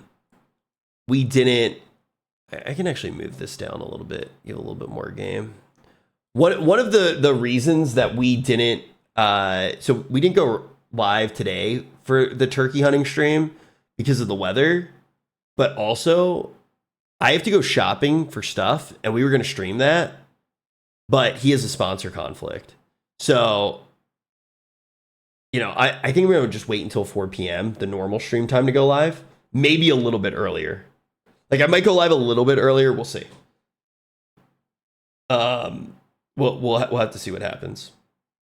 Oh, Toontown is actually peak. That's what I was going to say. Toontown is legitimately a good game. I played the fuck out of Toontown. Take Asmon hunting, please. Dude, I invited him. I was like, yo, dude, you want to come out to California and go hunting? And he straight up, I think that's why he hosted me today, was because he legitimately, he seemed pretty jazzed about the stream, bro. I think he thinks the stream is pretty fucking sick. I think he thinks it's a really good idea. There'd be no LFR mode, no Asmon gets ethics, mistaken for a no Wendigo handouts, cinema. Just skill, commitment, and accomplishment. But anyone who knows the fate of WildStar knows that this, of course, wouldn't last. MMO launches are filled with all types of players, casuals included, and having to find themselves. Dude, like this? That just looks so bad to me. How much character customization did you add, and how much did this clash just look like this? Anyone who knows the fate of WildStar knows that this, of course, wouldn't last. MMO launches are filled with all types of players, casuals included, and having to find themselves as the antithesis of casual. Explicit, this audience thank you for 5 in months. the face of this insurmountable challenge and grind. So much so that many today even pin the blame on them, focusing primarily on this hardcore audience. The questing, as described, was incredibly grindy and arduous, and even then, when the max level was reached and players started getting into raiding, they were hit with this brick wall. The way that like this looks, it's so funny because this time period, do you guys remember AVR? It literally looks like AVR. Like, it looks how an add-on in the game made raid look. And like the way that it's moving, it actually looks like the MS Paint drawings that your raid leaders would make. Like, it's like, okay, first group over here, second group, ice blocks drop there. Like, it's like the fucking MS Paint circles. It's funny how it looks. I bet if you were a hardcore raider and just like a train autist, this is probably the best endgame ever. I would probably love it. And players started getting into raiding, they were hit with this brick wall. The attunement process requiring high performance in dungeons, world bosses, reputation grinds, locked zero immersion. The players out of the raids. And by September 14th, only 2% had stepped into the first raid. And where it promised difficulty, boy did it deliver. The very few who actually made it to the raids were met with some of the most challenging content the genre had ever seen. Everything functioned as it was intended.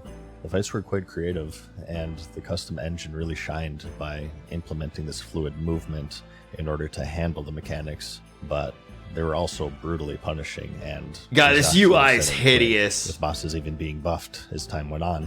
Dude, I fucking hate that shit. Stop making me break line of sight. I'm doing my damage rotation. This was speculated by some to add longevity to the game, in that the endgame content wasn't fully finished. I hate having to break LOS, man. Hard. I hate it. Launch also suffered from some... Name one time you've ever been excited to break LOS. Name one time you've ever been like, yippee. Like, oh my God, it fucking sucks, dude. It always sucks.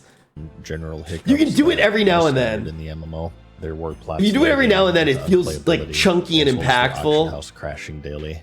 Speaking of war plots, they suffered from some queue issues, as it was difficult to get 80 players to join at the same time, and the PvP in these battles was pretty troublesome and degraded into chaotic clusterfucks.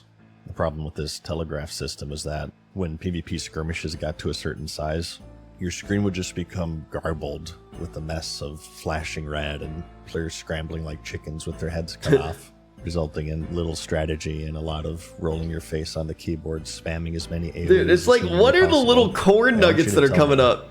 It looks like corn floating up in a toilet bowl. Like, what is this thing? Look at this. The problem with this telegraph system is that when PvP skirmishes got to a certain size...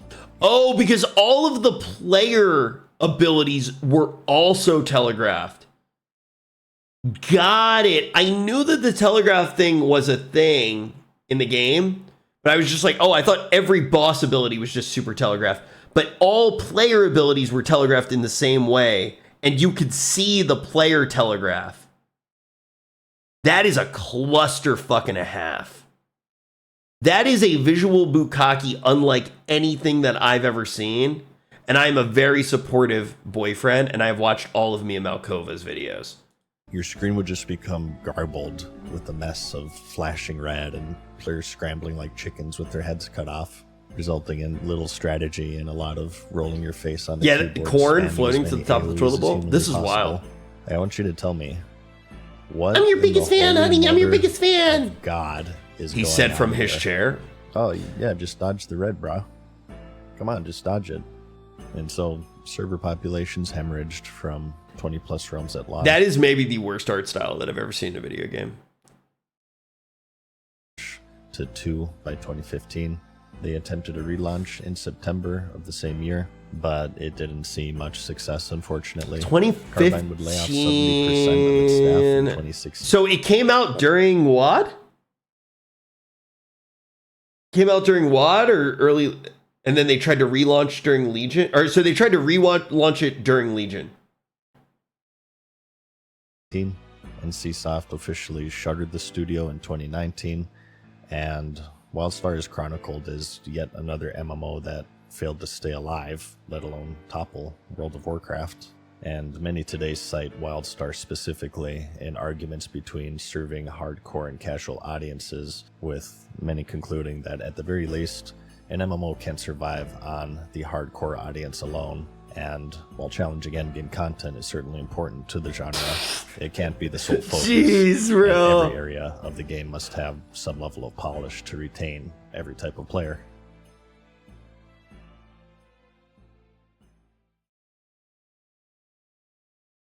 Was there just like a crazy flash of lightning behind me? Oh my god, we are so fucked for this turkey stream. He wants us to live outside during this. Bro. Tomorrow will be fine. The thing is majority of the time we're supposed to be inside of a car. I already loaded up his car with the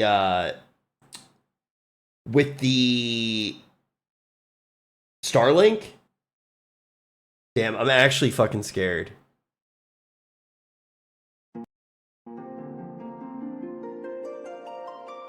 Oh, bro. This is 11, right? Not 14? On our list, we have what is arguably the king of the RPG genre. Oh, Final it Fantasy, is 14. Coming off its successful launch of... Okay, before we do this one, I'm going to get another glass of water and take a little pee-pee poo-poo. And then we'll dive in on the Realm Reborn. Do not stop looking at Mew's toes until I'm back. Whatever you do, do not stop looking at Mew's toes. She. Oh, bro. I'm retarded.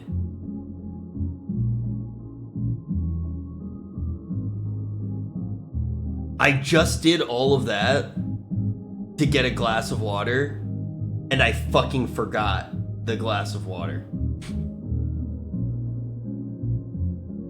I literally... I'm not going back, though. I'm not. Fuck it. Fuck it, bro. Fuck it. I'm not going back. Sorry, I gotta reconnect.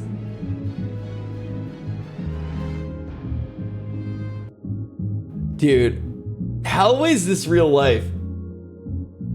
Mia and I are the same level in hardcore ultra right now. You're the same level in ultra hardcore. Because you guys distracted me with a video. That's crazy. We're actually the same level, right? Here, wait, let me double check. Is she level 7? Is ultra hardcore harder? It's insanely hard. You can't see your health. You can't see the enemy health. You can't see the enemy levels. Wait, is she 7 or is she level 6? I actually don't remember. Because I need to at least get... You know it's bad? I have half a bar of rested XP. That's how long we've been watching this video. You see that shit? I have half a bar of rested XP. We've been watching this video for a half a bar of rested XP. Crazy. Crazy. Final Fantasy XI in 2002. In 2009, players would learn that the 14th installment would also be developed on the massively multiplayer scale. It promised another reinvention. Perhaps the biggest innovation was the class system, where players could switch between jobs on a single character, with the jobs themselves reminiscent of fan favorites of the series. I think that that's one of the best things about Final Fantasy the XIV. Summoner, Paladin, which is quite unique compared to World of Warcraft's traditional system of locking players to one class on character creation. Developers promised a very heavy focus on lore and story, and retaining the charm of the single-player experiences. They said that they wanted this living story that was updated every 3 months, with adventures' actions shaping the fate of the world, as well as their fellow players. The combat blended 11's deliberate pacing with real-time ability queuing, and the world was a love letter to the series, with primals like Ifrit and Titan manifested as these giant colossi. It would have... Those early fights were so fucking good. God, man. I just, you know, the one thing that always pops back into my head when I was just like, dude, this is awesome, is literally Garuda now fall. Okay, that didn't give me what I expected.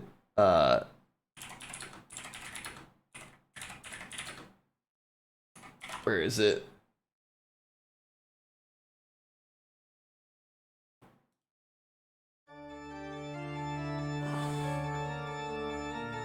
This was the moment when I was like, okay, I'm in.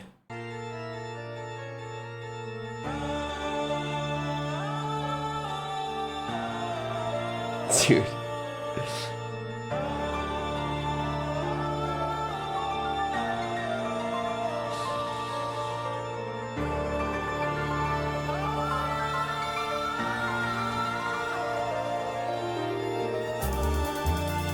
Oh, bro. It's so much better than I even remembered.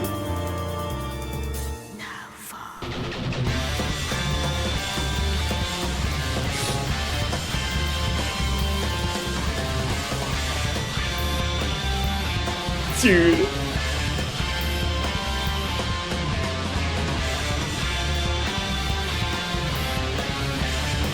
I'm sorry if I just blasted that in your ears. Dude. I need to replay all of Final Fantasy XIV. I don't remember clearing Uwu. I don't remember Uwu, like, at all. I do remember, like, a little bit of Uwu.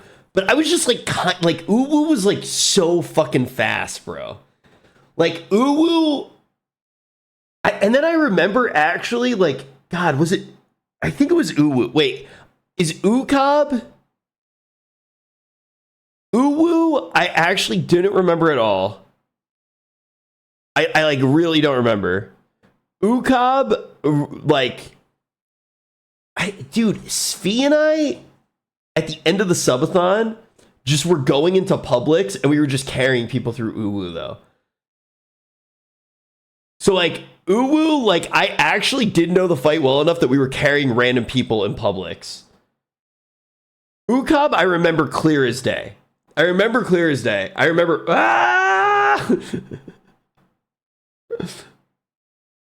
Oh, man. Dude, I gotta replay it. I have to replay 14, man. I really fucking do need to play 14. I think I replay the whole story with Mia at some point. And then we'll go into all the new shit. Eventually. Put a W in the chat if you would be down to rewatch a full MSQ playthrough with me and Mia. I would just have to go a lot. I would have to read a lot faster, though. I would have to read a lot faster than the first time around. I do think at some point, though, we gotta do it. Only if it doesn't take a full year. How long do you think it would take me now? Like, legitimately, how long do you think it would take me? 3 months? Dude, the thing is I legitimately don't fucking remember the story. So I would be pogging out.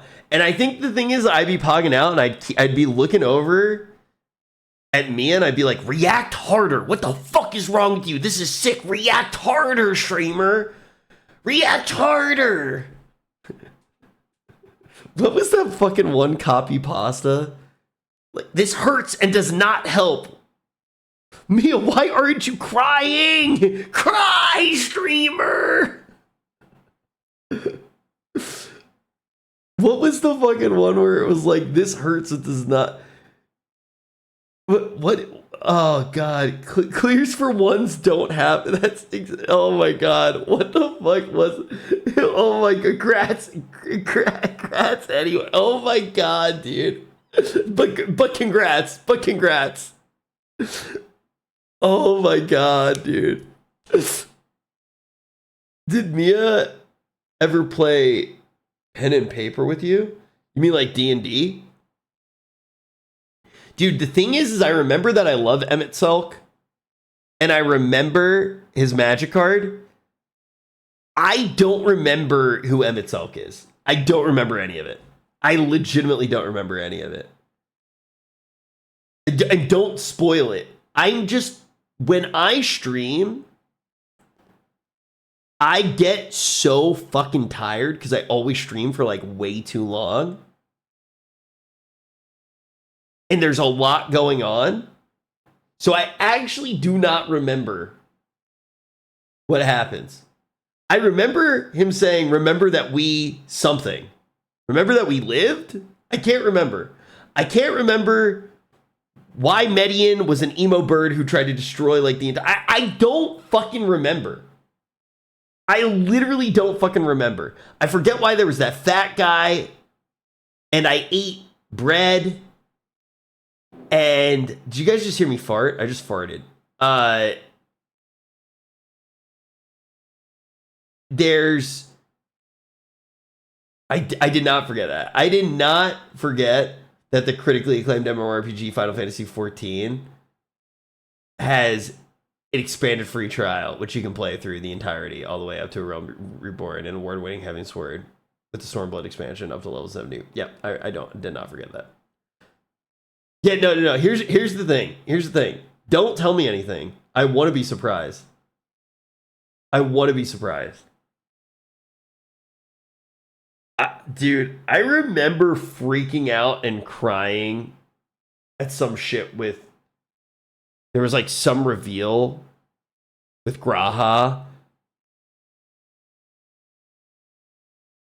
Oh God, I'm starting to remember. I don't want to remember. Want to play again.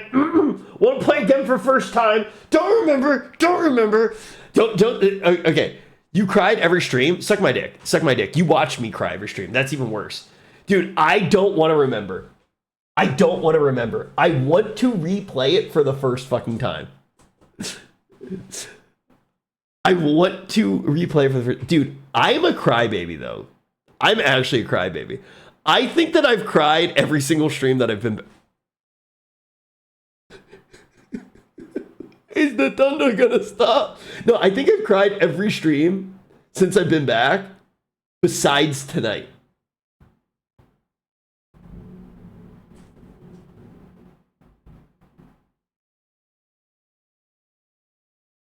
Holy shit, could you hear that?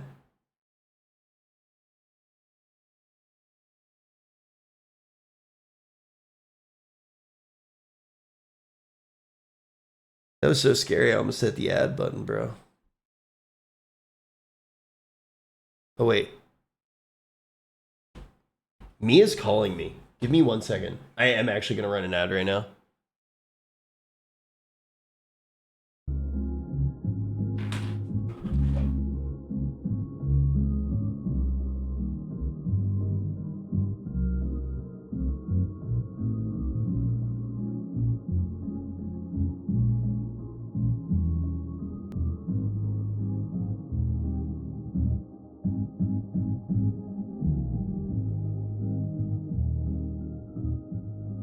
Oh, she's literally calling me. She can hear you guys. She says hi, chat. Well, you're not on speaker, but she's scared about me going tomorrow. She can hear you, chat. Yeah, I mean, we'll figure that out in the morning, I guess. I don't. But yeah, look, I promise that I won't chase content so hard that I die.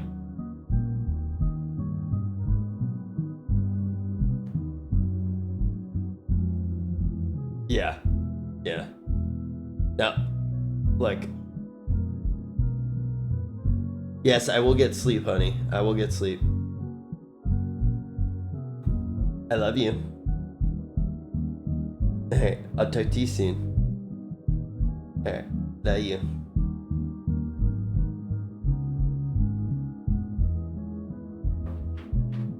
She's like, what am I doing tomorrow? So basically tomorrow, I'm supposed to be doing a stream where I go out with Dylan Sprouse and we drive 8 hours and try to catch a turkey to eat for Thanksgiving.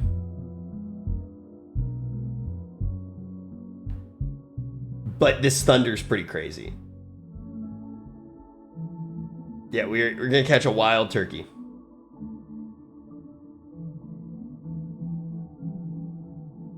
You're gonna get your ass beat by a bird. That's kind of what Dylan's been alluding to.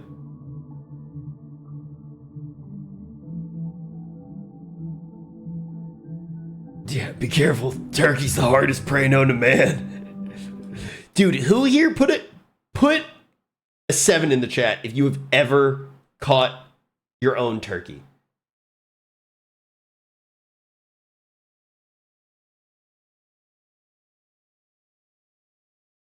One dude.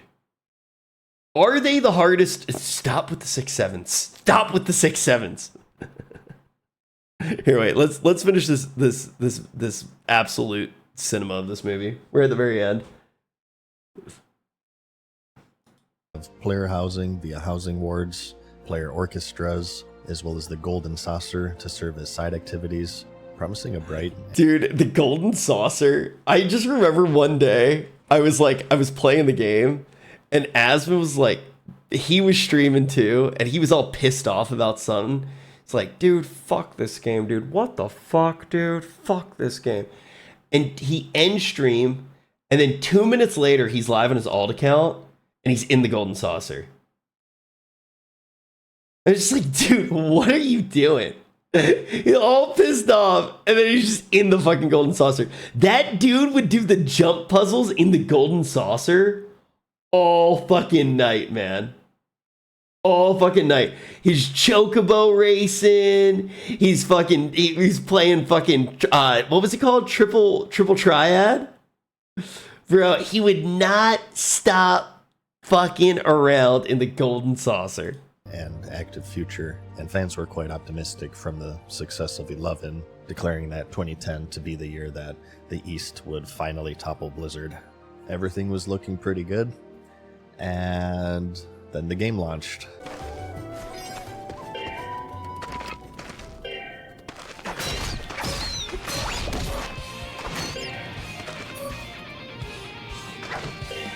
I actually forgot that the Realm Reborn was like dog shit on release.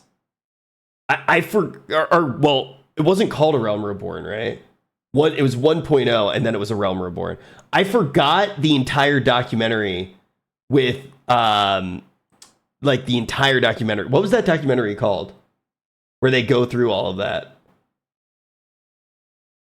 I literally forgot. I forgot everything. It's actually so awesome being me. No clip. That's right. It's so awesome being me because I'm retarded. So I just forget stuff and I get to re-experience it for the first time.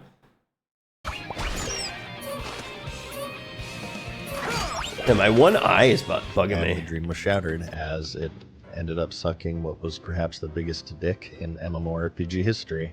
The original Final Fantasy XIV, now retroactively dubbed version 1.0, was a catastrophe of historic proportion. The first thing that players would notice was its incredibly poorly designed interface, which was an indecipherable labyrinth of menus.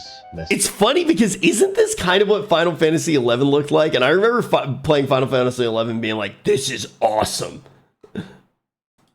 Within menus, almost representing a series of puzzles. It's like 80 IQ Memento. Information on how to play. Wait, this guy just said that I'm like 80 IQ Memento, and it's his first chat ever. I want to see. He's been okay. He's only been following for 2 or 3 days. He's only been following for 2 or 3 days. I was like, is this another 2017 frog who's been following just like 80 IQ Memento? Just bam, fucking slap me across the face, get me fucking good, dude.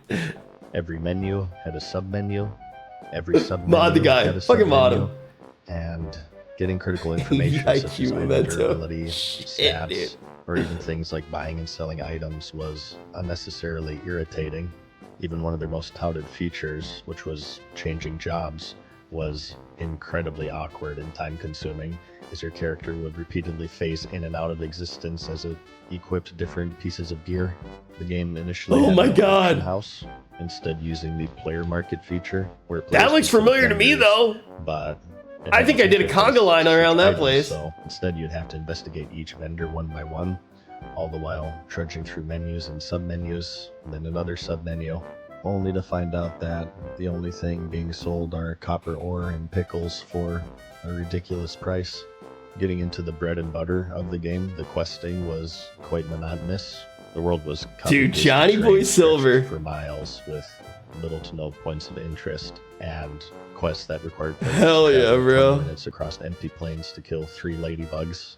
There were no mounts nor fast travel systems initially present, aside from this teleportation system that lets you teleport to previously visited areas. However, this would cost a currency called anima, which was quite scarce, and most people would burn through it rather quickly. And while this does have some benefits, such as making the world seem large and imposing, since the zones were largely empty and dull, it wasn't really as rewarding as they had intended. They did follow through with some promises. There was story to be had with quite impressive in-game cutscenes, but they were delivered in milestones with long stretches of generic. You know what I've still never done? Hildy or Hildebrand or whatever. I've still never done that shit. Is that what it's called? I've still never done that shit. Tedious MMO questing injected in between them. And what's worse was that you couldn't even go at your own pace, as the game limited the amount of quests. Hildebrand is insane. Is it actually good? A daily timer before you could actually continue the story. The idea was that in the meantime, to force you to either grind mobs or more efficiently help other players with their quests that you've already completed. Therefore, the beginning of it, social interaction. Although some would say that didn't seem that funny. Is rather generous, and it really was just awkwardly restricting the player. And speaking of restrictions, even experience per job would eventually become capped, again to encourage people to switch between them and diversify their character. So between this and the severely limited methods of travel and the questing limitation, it really kind of betrayed one of its biggest marketed features, which was this freedom to do what you want to do. The graphics were fairly good. They were also quite demanding. Similar to some other games on this list, they had the problem of having this high barrier of entry in order for it to be playable smoothly, and even then it was poorly optimized, with even those having the most powerful machines suffering crashes and frame stuttering, bro, which made things like combat even more clunky than it already was. Yeah, the interface wasn't the only awkward thing. Dude, this like fucking triangle fucking targeting thing is so ugly. It's actually so fucking ugly. About the game. Did his mic quality go up? I think that there was like, dude, this video I did not realize was an hour and 3 minutes long. I think it took us 6 hours to watch it. But wait, 10:30.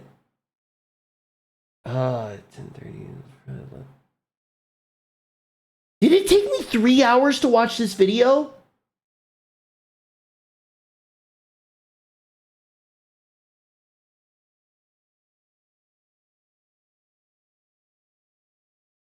How long does it usually take Asmon to watch a 1 hour long video? That's crazy. 3 hours? 2 hours? About the same. All right, cool. Slow and sluggish. It was difficult to target mobs. Spells and abilities would randomly lag or fail to function, and enemies' health would randomly regenerate to full for no reason. It was clear that this core if you didn't eat, you would have won. True. Had received little. If I didn't stop for food, I never would have turned on this video. If I did not stop for food, I never would have turned on this video, and I guarantee you I'd already be level like 30 right now. Afterwards, it was a mess. It was so bad that Square Enix actually issued a formal apology for how terrible it was, which was unprecedented within the genre's history, and they vowed to essentially remake the game from the ground up, which they eventually did in 2014, titling it A Realm Reborn. The interface was fixed, the combat was ditched entirely, travel options were improved, story quests were refined, as well as the class system, and it actually became a great MMORPG, with many citing it as one of the greatest redemption arcs within gaming history. And it temporarily killed WoW. Style of MMO, but with a ton of side content to explore, and the game really shines in its story for most players. It hit something of a peak around the year 2020 with its Shadowbringers expansion and then into Endwalker. at which point the World of Warcraft had released what is regarded today as their worst expansion ever, the Shadowlands, both within that expansion itself. Dude, the Lost Ark days were surrounding fun, Blizzard man, as a yeah. whole contributed to something that the genre was very unfamiliar with. World of Warcraft was no longer the clear winner, although it is impossible to tell as neither MMO releases official subscription numbers. I just do feel kind of proud that, like, I kind of helped. Like, I really kind of helped start the movement to kill WoW temporarily. And then look where I am now. I'm just like, hey, remember me? Can I still play your game? I love you. Yeah. Ooh, classic WoW time. Ooh, new ultra hardcore classic WoW. Give me more product. Classic Mr. Pandaria. But some third-party analytics and data suggested that The Yoshi P was interview is one of the close best interviews I ever did in my as entire to life. It was quit so fun. Shadowlands on NAS and sort of migrated to Final Fantasy XIV. And to this day, that's the closest that any MMO has ever been to Those were being some good labeled times, as the WoW Johnny. killer.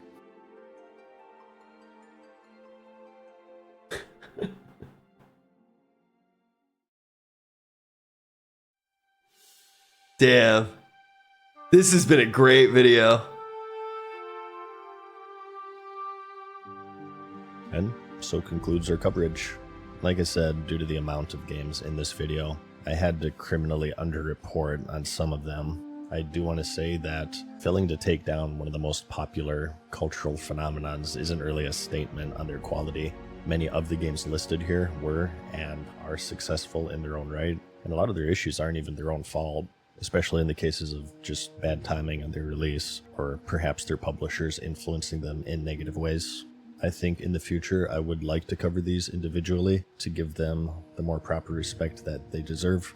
It could be a fun little mini-series for the channel, so let me know if you'd like to see that. Aside from that, I hope you enjoyed the video. Like it if you liked it, because I'll see you in the next one. Peace. Mad Season Show. Mad Season Show, everybody. Let me really quickly here throw that in the chat. Did I copy it right? YouTube. Let me make sure I copied it right, and I'll spam it a little bit. I did. Mad Season Show, everybody. He's fucking incredible. Be sure to check that out. Check out his channel. So fucking good. Now with that.